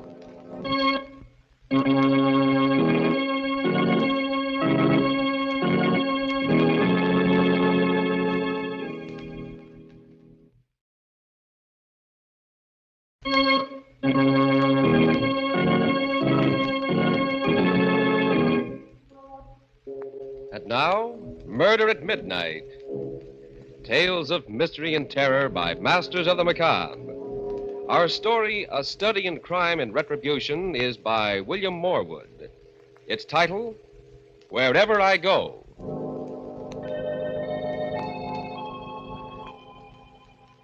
the music room of an old country mansion.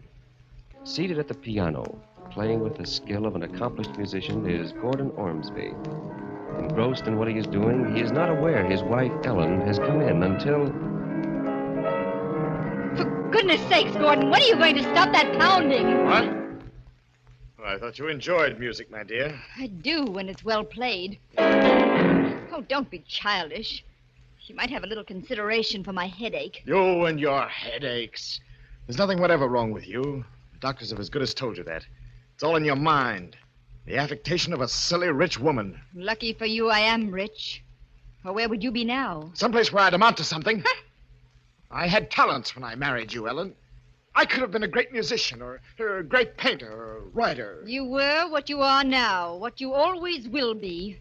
A dilettante, a dabbler. It's your money that ruined me, softened me up, robbed me of my ambition. If you hate my money so much, there's nothing to prevent you walking out on it. I will. Someday. Not if I know you. You'll stick around as long as I have a penny left. Oh, my head. Oh, you poor, poor darling. Oh, I don't expect sympathy from you, but, when I feel like this, I could kill myself. That would be too much to hope for. Wouldn't it be nice for you, Gordon? Little me out of the way, and all my wicked money to spend exactly as you pleased. But don't worry. I'll live to a ripe old age, just to spite you. I'd never thought of it before. Her dying. Never. But after that, I couldn't get it out of my head. There was so much I could do with her money. I could go abroad, study. But first, I had to get rid of her. It was dangerous even to think about, but I conceived a plan and developed it carefully, slowly, step by step. Ellen, we've got rats in the cellar. I saw signs of them today. How awful. We must do something about it. Ellen, have you done anything about those rats? I ordered some stuff from the drugstore. Well, there's only one thing that's any good, and you'll have to get a prescription for that. Arsenic. Let's eat home on Thursday, Ellen. Oh, but it's a servant's night out, and we always go to a restaurant. I know, but I want to try my hand at cooking up something. Well, it's sure to be poison, but... All right.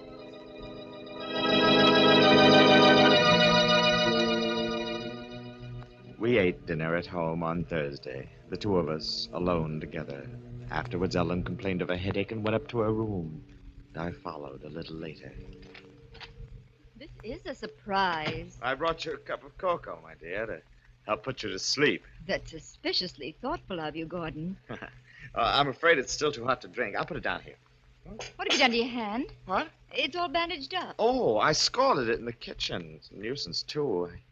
I wanted to write tonight. What are you working on now, Shakespeare? Your memoirs? No, dear. I don't expect to die for a while yet. No, it's a story about a girl suffering from an incurable disease who commits suicide. Sounds morbid to me. Oh, but it's not. I'm making it very tender and beautiful. As a matter of fact, I did mean to write the death scene tonight. With this hand, I'm... Say, Ellen, would you help me out? How? Well, I've got the girl's suicide note all set in my mind. I can't write with this. Would you write it down while I dictate it? Oh, do it yourself tomorrow. Oh, please. It'll only take a minute. Please. Oh, all right. Where's some paper? Here. But that's my very best stationery. I hate to waste it. It won't be wasted. Ready? Yes. Here goes. It's, I can't stand the pain any longer. Nobody knows how much I've suffered. Death will be peaceful compared to this. Wait a minute. What? What's wrong? You're going too fast. Oh. Death will be... What? Peaceful compared to this. Forgive me for what I'm doing, but this is the only way out. Signed, Yes? Ellen. What? I named her that, dear, because she reminded me of you, so noble in her suffering. I thought you'd be pleased. Well, I'm not. You'll have to think of some other name. All right. Jane. Jane? You remember Jane Turner, the girl I was going with when I met you? I don't think she'd mind. But I would. There. It's signed Ellen. Thank you, my dear. You don't know how much this means to me. Oh, my head's splitting. Oh, I'm sorry. Cocoa? Drink it. That should end your headache. Drink it, Ellen. Tastes queer. Well, I couldn't find the sugar, so I sweetened it with maple syrup. Well, I don't suppose it'll kill me. Drink it all. Drink it all. There. Oh. What's the matter? Oh, that pain. Gordon, do something. Why are you? It won't be long now, Ellen. You mean that arsenic you bought for the rats. You're mad. They'll hang you for this. No, Ellen. Oh, no. You have left a note behind. It's a clear case of suicide. I was shaking all over, yet my nerves had to be steady for what lay ahead of me. My own life depended on it. Music, that would relax me. The piano. I raced downstairs for the music room, but before I reached it, I heard the playing. I pushed open the door. A man was sitting there. A man I'd never seen before, but who was somehow vaguely familiar. Hello. Who are you? Don't you know? Well, of course not. What are you doing here? There was nobody at the piano. I didn't think you'd mind. Well, I do mind.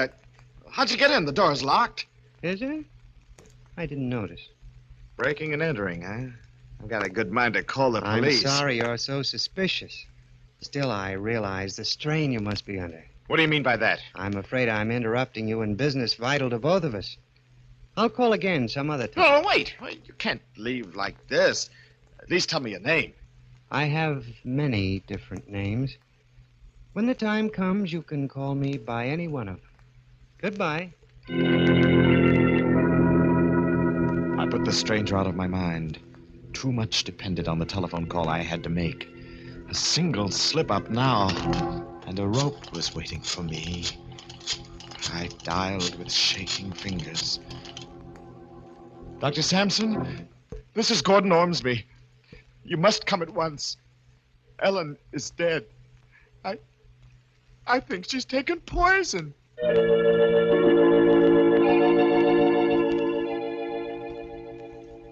It worked out, just as I'd planned, just as I'd hoped it would. The doctor's visit, the police, the inquest, no false moves, no suspicions. I became the sole inheritor of a large estate and a free man. I moved out of the old house and into a hotel suite in town. I don't know when it started to happen, but I first knew that something was wrong when my fingers would no longer obey me at the piano. Nothing would come. Or rather, nothing but discords. I decided that my nerves were overstrained, that I needed a rest. I figured a trip somewhere would do me good. I went to the telephone to order my car brought around first thing in the morning, but before I picked up the receiver... Yes? I'm going with you, Gordon. Who is this? Your friend. I'll see you first thing in the morning. But... Number, please. Operator, you cut me off. I was making a very important call. There must be some mistake, sir. There was no call on your line.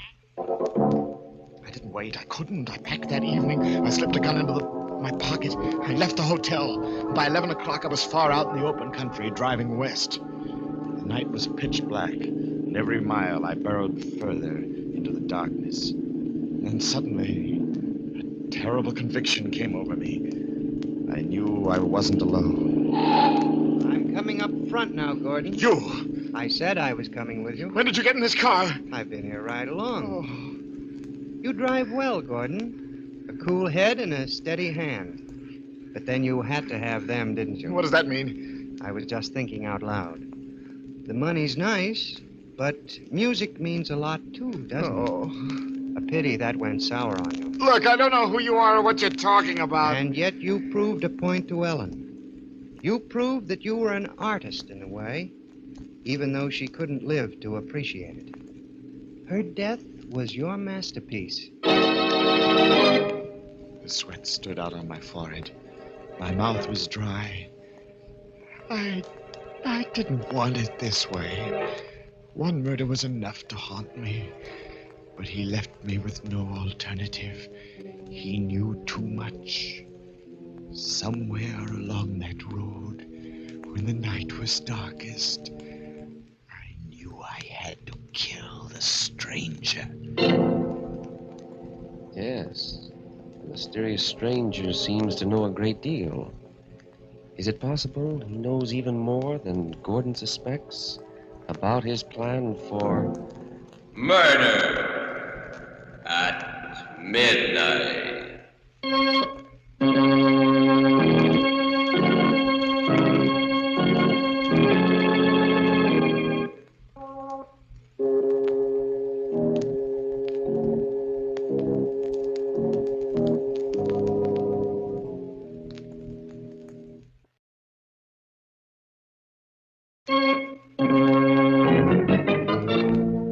And now here is Gordon Ormsby to continue our story.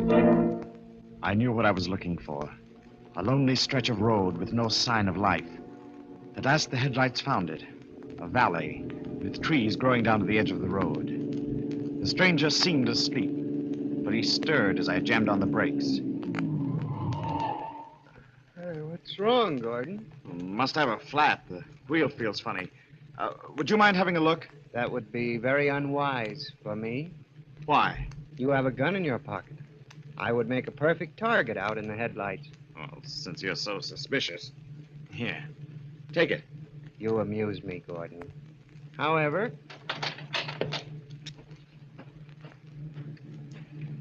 How do they look? All right on this side. I'm sure it's one of the front tires. I'll see the other side.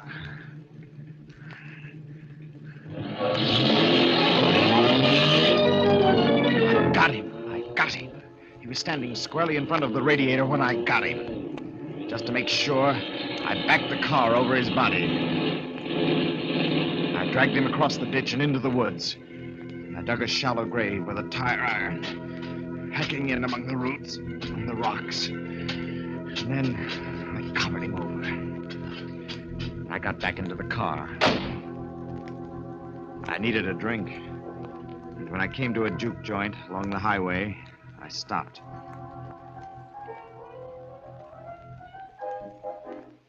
All right. What's yours, mister? Scotch, straight.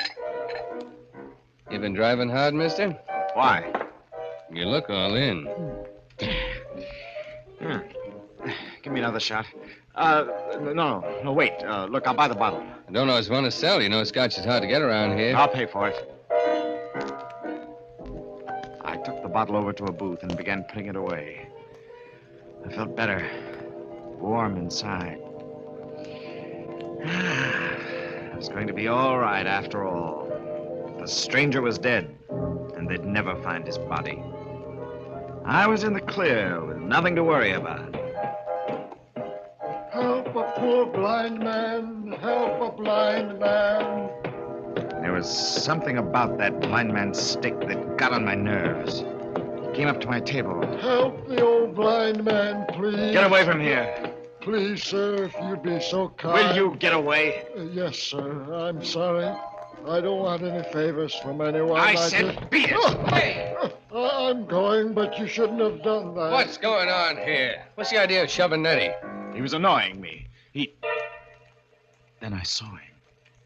He had the blind man by the elbow and was leading him toward the door. The stranger. What's the matter with you, mister? What are you staring at? There. Don't you see him? Oh, blind Ned? Well, sure. No. The man with him, opening the door. There's nobody with him. Blind Ned don't need nobody. He's been going in and out of here by himself for years. But it was he. I knew it was. I'd killed him, buried him, and... Well, was he dead or wasn't he? I had to know. I drove back up the road. There were the trees and the broken weeds in the ditch through which I'd dragged the body. I walked carefully among the leaves, searching for the grave. Hello there. What? What you doing? Oh, Who are you? State trooper. Saw your car parked on the road, followed you in. Well, I'm looking for my watch. I lost it here this afternoon at a picnic. I didn't realize it until I got home, so of course I turned around. Sure. I'll help you. Oh, no, please don't bother. No bother. I got a flashlight here. Well, it's awfully nice of you, but I don't think... Hey, what's this? What? Where? Ground's all scraped up into a... Looks like a grave. Oh, what would a grave be doing here? That's what I'd like to know. Give me a hand, will you? Fresh dirt and rocks digs easy. Well, What's the matter? Scared? Oh, no. It's just I'm down to the bottom anyhow. Oh. Well, I'll be... What is it? It's a grave, all right. But if there was ever a body in it, it's gone now. I had only one idea after that. To get away. To get away as far away as possible. I drove like a wild man the rest of the night and all next day, stopping only for gas. Finally, I just couldn't drive any farther. I stopped at a small hotel, went up to the desk to register. Sign here, please. I'm driving across country, and I've got to start first thing in the morning. Certainly, Mr. Ormsby. Ormsby. What time would you like to be called? At daylight. And another thing, I don't want to be disturbed under any circumstances. Yes, sir. That's important. No matter who wants to see me, on what excuse, I don't want to be I disturbed. understand, Mr. Ormsby. Now, if you follow the porter. The elevator doors were just closing when I saw him. He'd come in from the street and was walking across the lobby to the desk. I reached my room, dismissed the bellhop, and locked the door. With a shaking hand, I picked up the telephone. Yes, clerk? This is Mr. Ormsby. I thought I recognized a friend of mine in the lobby. A man about the same height and build as myself, dressed in a gray suit. I am afraid... Well, he came in right after me. I haven't seen him in some time, and well, I've forgotten his name. Would you mind looking in the register and telling me what it is? Just a minute now, look. Here we are. Your signature, Mr. Ormsby, and then... Yes? I'm sorry, sir. There is something, but the name's blotted. I can't make it out. I knew now there was no escape. I took the money from my billfold and piled it on the table. I examined my revolver to make sure it was loaded. And then I sat and waited. A few minutes before midnight, the knock came.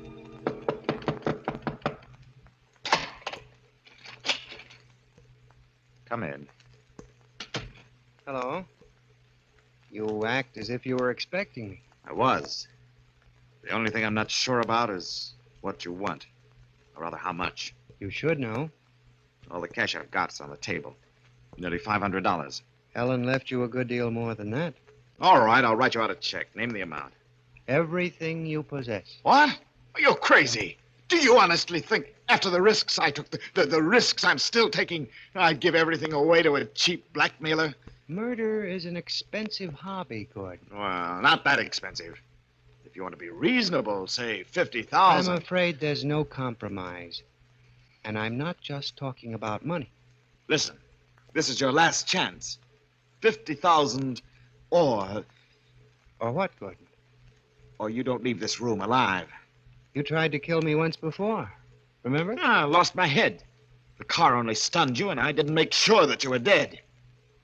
It'll be different this time. It's always going to be different, isn't it, Gordon?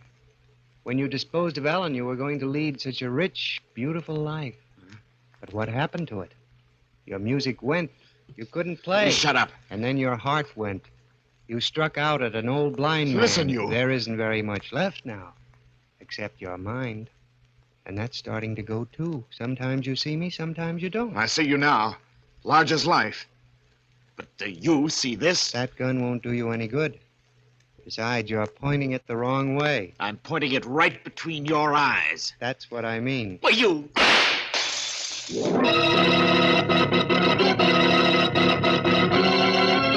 He was gone. Yes, gone. Nowhere in the room. Then I heard the rapping at the door. In a daze, mechanically, I opened it. Anything wrong, mister? What? Who are you? The house detective. I thought I heard... Oh, you must have seen him. He must have run past you in the corridor. Who? The stranger, the man who was in my room. Oh, I did. Hey, be careful of that gun. Well, I had to shoot him. He was threatening me. He was standing over there when I let him have it. Oh, yeah? What did he look like? He was about my height and build, wearing a gray suit. Like the one you're wearing? Huh? Oh. Oh, yes. I thought so. Look. At what? The mirror. You shot at your own reflection. You mean... Now do you know who I am, Gordon? There, didn't you hear him? Hear what? What are you talking about? No. No, you wouldn't hear. Only I would. And now I do know who and what he is. I know why I couldn't escape him. Here. Here, take this gun. I want to give myself up. Give yourself up? My name is Gordon Ormsby. I killed my wife. I poisoned her. I made it look like suicide, and there never was any trial. Oh, I get it. Sure, It was a perfect sure. crime. At least I thought it was a perfect crime until he came into the picture. Now, don't you worry about it one bit, Mr. Ormsby. You just Wait a come minute. along with Wait a me. minute. You think I'm making it up? That I'm crazy, don't you? No, You do no. think so. But it's true. Every word of it. Sure, I got a good friend who's a doctor. You tell him all Doctor. about... No. No, he won't believe me either. Nobody will believe me. They'll all think that I'm mad. Oh, don't you see? That's why I have to give myself up. Because that's the only way I can get away from him. If you hang me. But if you don't... They won't, Gordon. They'll put you away. And wherever you go, I'll be there, too. Remember that? Wherever you go.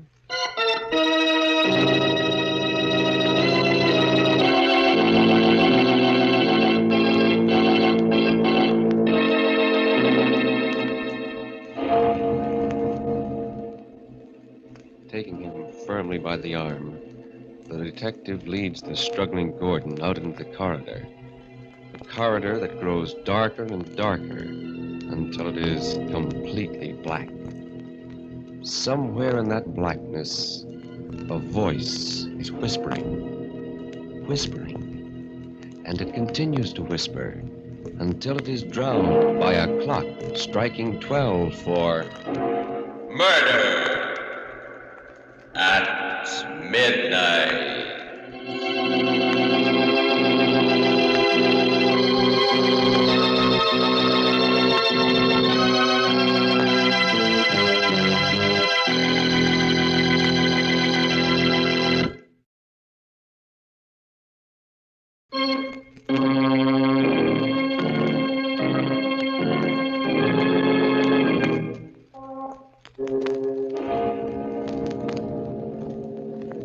Remember to be with us again when death whispers softly in the night and the clocks strike 12 for Murder at midnight.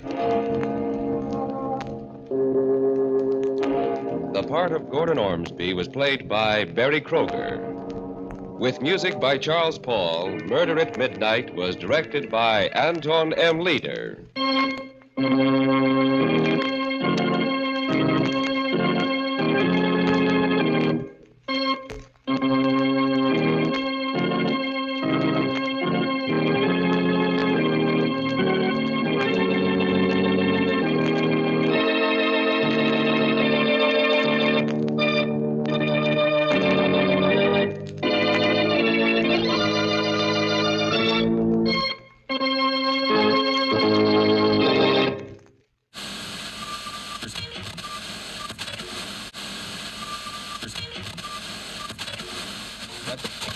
Your radio is experiencing technical difficulties. Please stand by.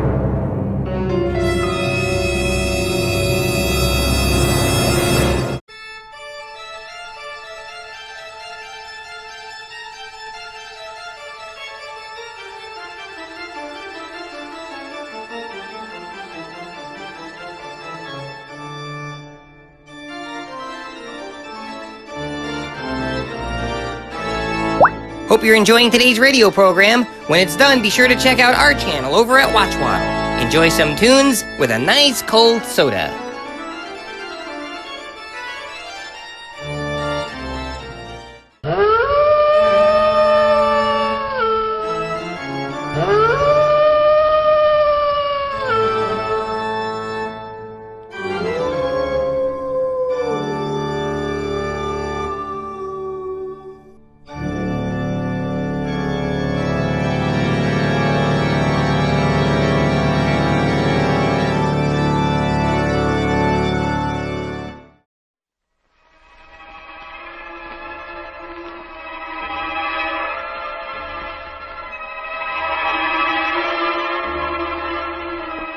Mystery in the Air, starring Peter Lorre, presented by Camel Cigarettes.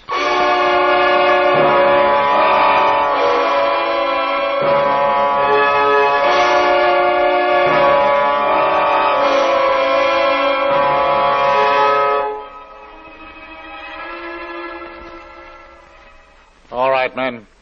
I guess that's all. Put him on the stretcher and take him to the morgue. Oh, must I stay, Inspector? For a while, Mrs. Bunting. Oh, dear. I need all the details for my report. Oh, that such a thing could have happened here. Here in my own house.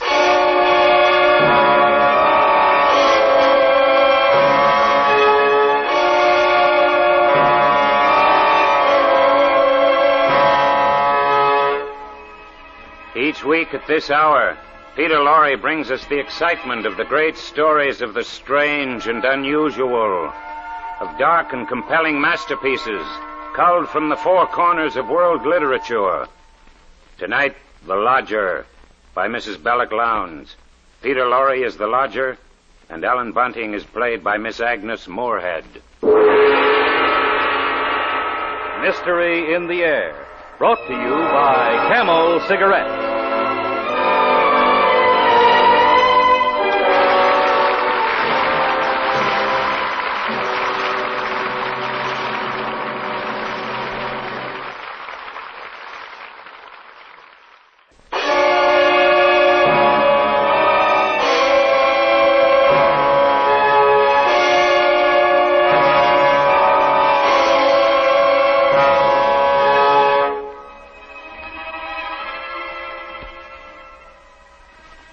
Mrs. Bunting.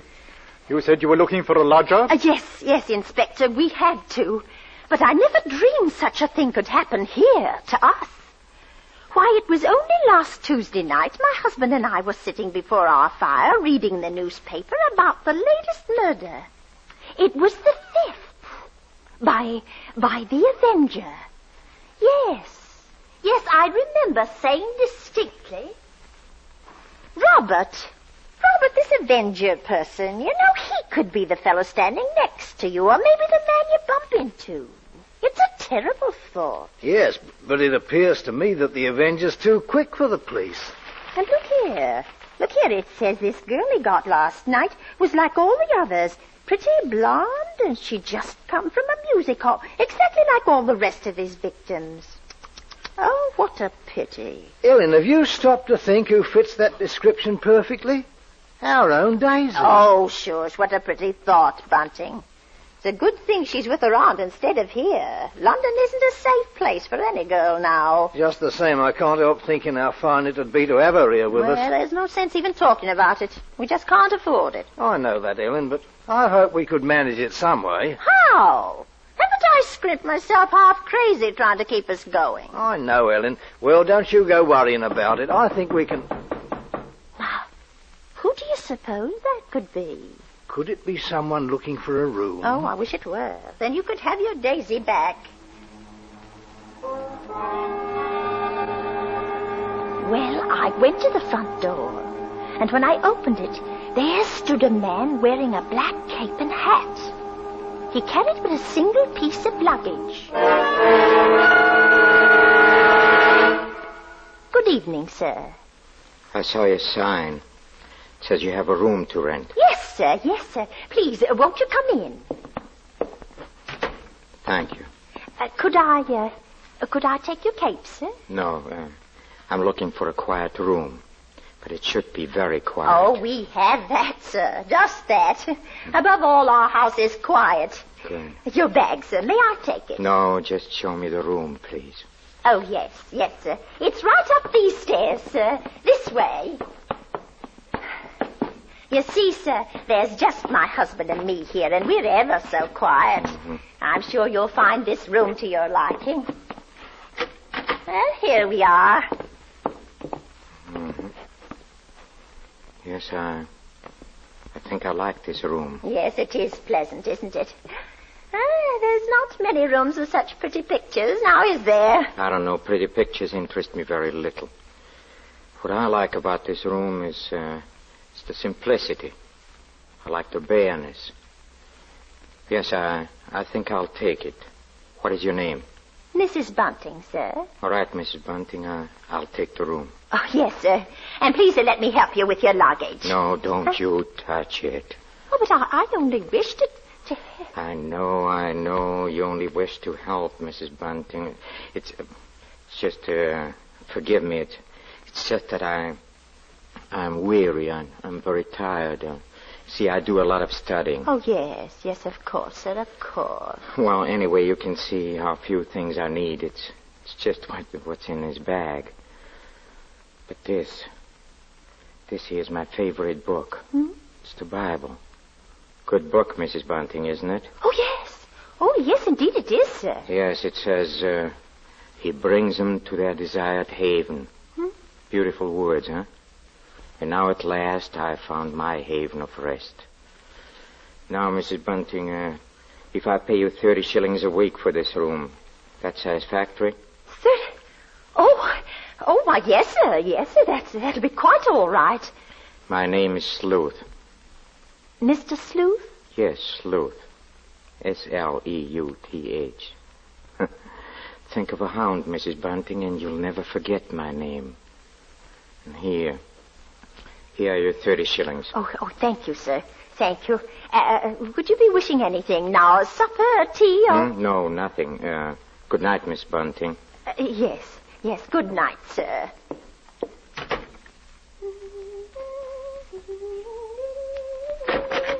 Please stop that. You hear? Oh, sir, what did I do? You were humming. That's music. Oh, but I... Music is an instrument of sin. Oh, yes, sir. And you did tell me, Mrs. Bunting, that your house would be absolutely quiet. Oh, but it is, sir. I didn't mean any harm. Believe me, sir. I believe you. I'm sorry I spoke sharply. I know you. You're trying to be considerate and kind. Oh, thank you, sir. By the way, Mrs. Bunting, I think I would like some bread and some tea. Oh, certainly, sir. I'll have it in an instant.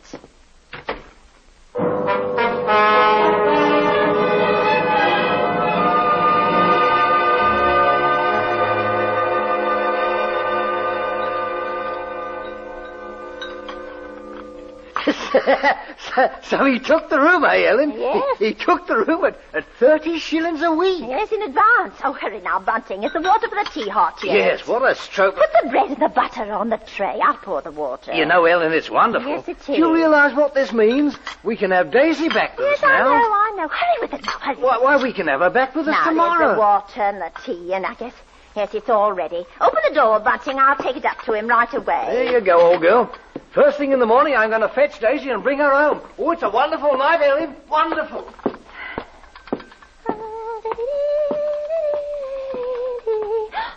Oh, I mustn't do that.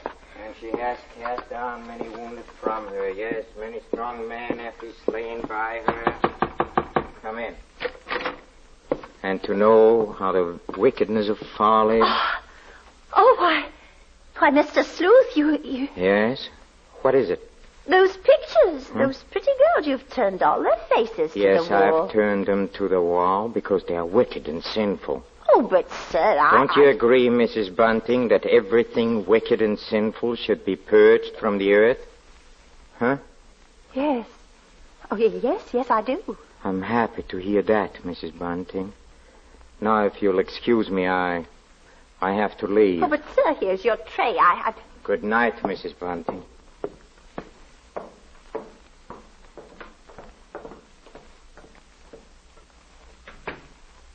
You know, for a moment I was stiff with fear. I set the tray down. He hadn't so much as noticed the light supper I'd prepared for him and rushed to the window to watch. He came out of our cottage and moved off down the street, his black cape swirling about him. Finally, he was lost in the fog, and I don't know why, but I stared after him for a long, long while. Well, I did the dishes and got ready for bed. I lay there thinking, and it was almost dawn before I had convinced myself that at most he was a trifle odd. And after all, paying 30 shillings, maybe he had a right to his strange ways.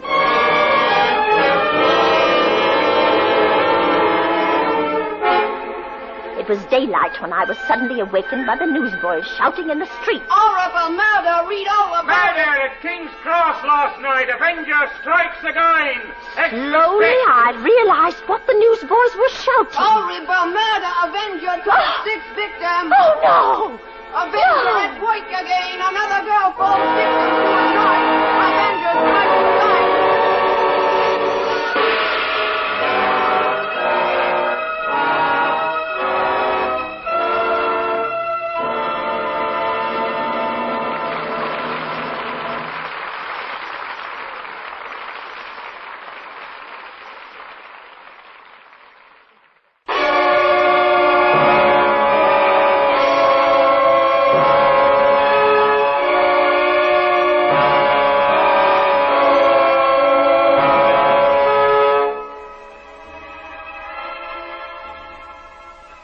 As the inspector takes notes of the terrifying event, Ellen Bunting continues the story.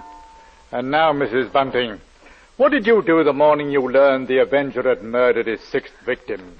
Well, I was a little frightened to meet our lodger, yet I kept my thoughts to myself.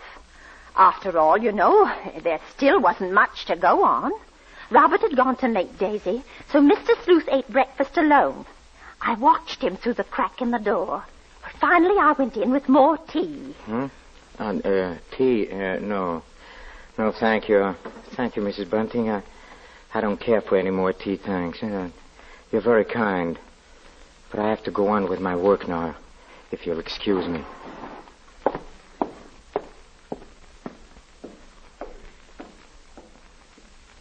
My fear really changed to pity then. Oh, he seemed so helpless and tired. And he was so considerate. This man couldn't be a murderer. It was all a coincidence.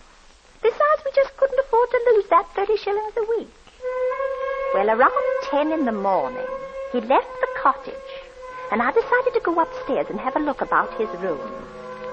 I had to find out what he carried in his one piece of luggage. It wasn't a bag. It was more like a case.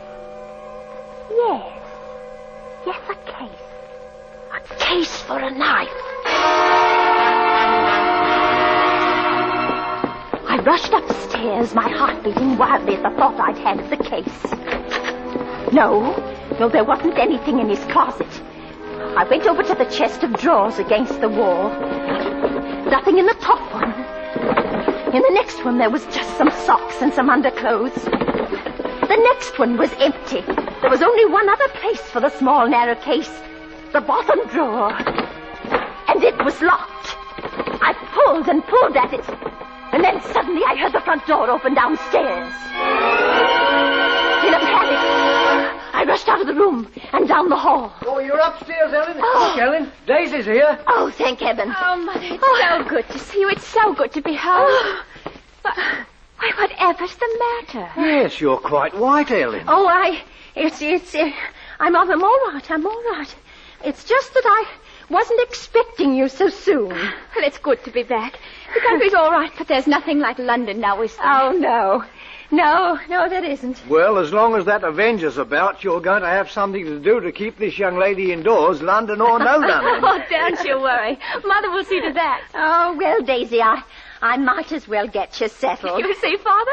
What did I tell you? She'll have a dust cloth in my hand before I have my coat on. Mr. Sleuth. Why is my door open? We were just leaving, sir. Have you been in my room? Oh, Not at all. Not at all, sir. From now on, Mrs. Bunting, I shall keep my room locked. But you see, sir, I was just tidying up a bit, and Mr. Bunting, he brought our daughter home. She just arrived. This is Daisy. Pleased to meet you, sir. She's been away for quite a while. That's why we're a bit excited, you might say. Yes. You were probably surprised to hear us laughing and carrying on. Yes, I must say I was, but then there are different kinds of joy, are there not, Daisy? Yes, I'm sure there are. Yes, there is the despicable, evil joy of the abandoned, and then there is the divine happiness of the blessed. That's a great difference. You understand that, Daisy, don't you? Why, yes, sir. Yes, Mr. Sleuth. Good. There are so few young women nowadays who do. Why, Mr. Sleuth, you mean a girl's not to enjoy life at all? Not to have any fun? Enjoyment and fun, my child, are the devil's breeding ground. All his implements are there. Pleasure and impropriety, the temptation of music, dancing. Oh, that's crazy. Why, there's nothing I like better than dancing, and I'm not... You like to She dance? didn't know what she was saying, Mr. Sleuth. She's just a child. Daisy, you know you've never been one for dancing. You never learned how But I did learn, Mother, while I was away. What's so wrong about it?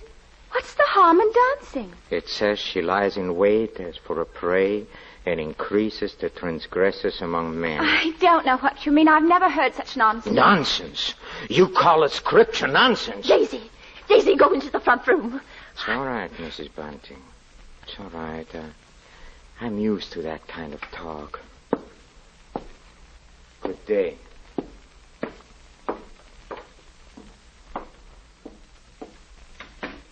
Daisy. Yes. Daisy, listen to me. What, Mother? I've got to tell you about... About what? Oh, nothing. I've got to go out for a while now. I'll be back.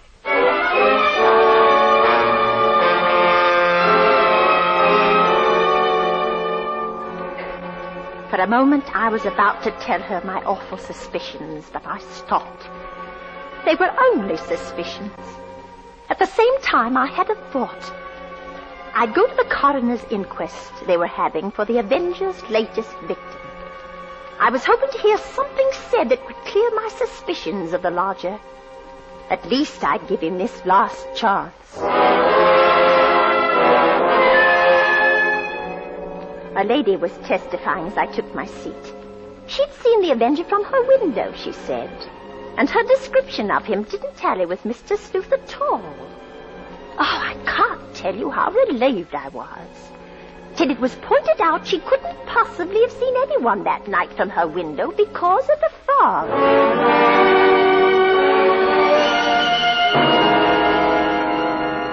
Then the next witness was a Mr. Cannot. I leaned forward anxiously as they swore him in and began asking questions. You say, Mr. Tennant, you're positive that you saw this man? Positive, sir. It was only a few moments before the murder that I saw the Avenger.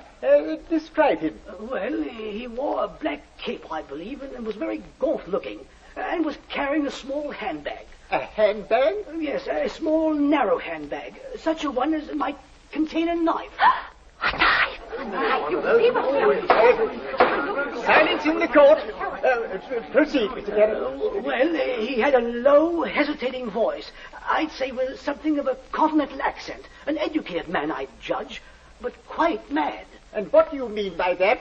Well, as he emerged from the fog, he was talking aloud to himself. Oh, believe me, sir, he was reciting scriptures from the Bible. Oh, no, it can't be. It can't be. Could there be any doubt about it now?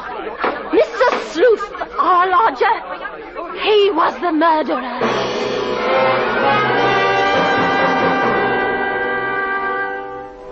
I got out of the courtroom as quickly as I could. I didn't even notice it had started to rain. I hardly remember going home, running and walking somehow, while the nightmare of fear and terror grew bigger and bigger inside me. It was 3 streets from our cottage that I saw my husband, Robert. One thought hit me clearly. I realized Daisy must be home alone with the Avenger. Bunting! Why, Ellen. Ellen, what is it? Bunting, where's Daisy? Where is she? Where's Daisy? Why, she's at home. Oh, listen, Bunting, listen. Sleuth! Sleuth is the Avenger. What? What are you saying? Ah, Lodger, he's the Avenger. Daisy's alone with him right now. Hurry!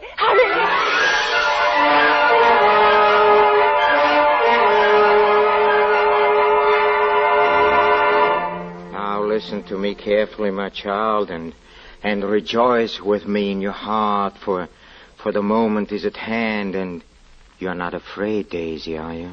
No, I'm not afraid. You're very beautiful, and you should live in the ways of righteousness. You hear me, Daisy? You want to live in the ways of righteousness, don't you? Yes, I do. I know you do. I know, and that is why I've been sent to purge your soul so that you will be elevated beyond all sin and evil. You like to dance, Daisy, don't you? Already 6 have gone on before you, and they are beyond all sin and evil. You are the 7th to be elevated, my child, and my work is almost done for the 7th I've promised at this appointed hour. Be still, Daisy. And don't listen to the temptations of the crowd when they call out your name, because I am here to save you from all evil and wickedness that consumes you like a wildfire of scarlet and crimson. You like to dance, don't you? Yes, I do. Look at me, my child. Look at me, and don't fear me, and do not tremble. Woe to them that call evil good and good evil, and put darkness for light and light for darkness. And therefore I must bring you down like the lamb to slaughter. And now I lift my hand with a flaming sword, for now comes the vengeance and the time to rejoice. Stop it, you killer, Daisy, come here. Drop that knife, you fiend! Oh, Drop that knife! Oh, you're safe. Oh, Drop that knife, you! Take away your hands. Let go of me. Get away. Don't you know that such that are for death to death, and such that are for the sword to the sword, and no one dare to have pity on them? His knife!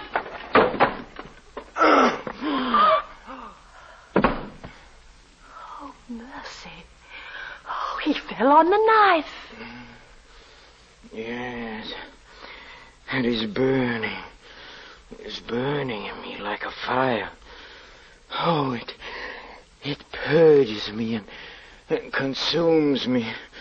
All sin and evil are falling away. Praise and glory, for it is I who is the 7th. Yes, the vengeance is fulfilled.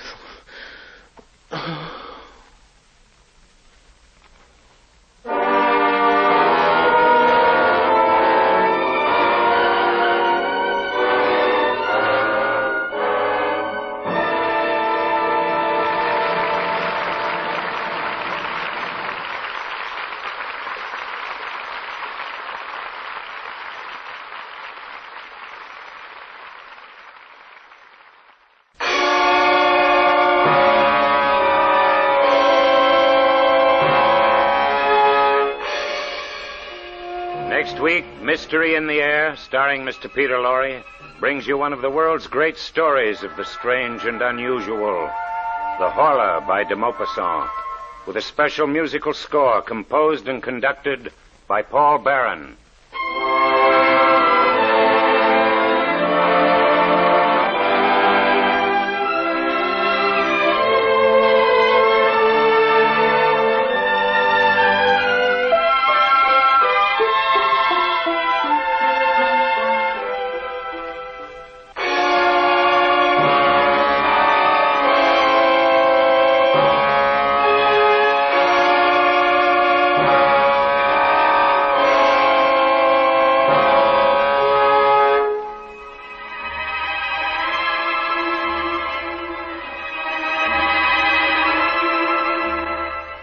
Listen again next week at this same time when the makers of Camel cigarettes present Mr. Peter Lorre in Mystery in the Air.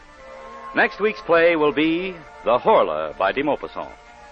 The artists supporting Mr. Lorre tonight were Agnes Moorehead as Ellen, Henry Morgan as the voice of mystery, Barbara Eiler as Daisy, Eric Snowden as Bunting, Raymond Lawrence as the inspector, Rolf Sedan as the witness, and Conrad Binion as the newsboy. And on behalf of Mr. Lorre and the entire cast, our sincere thanks to Agnes Moorehead for her great portrayal of Ellen Bunting.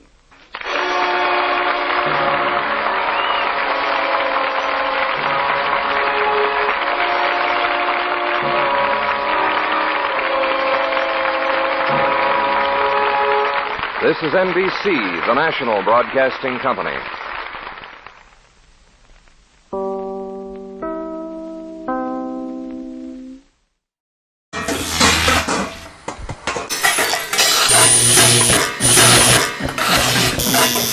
Watchwaddle Radio Repairman.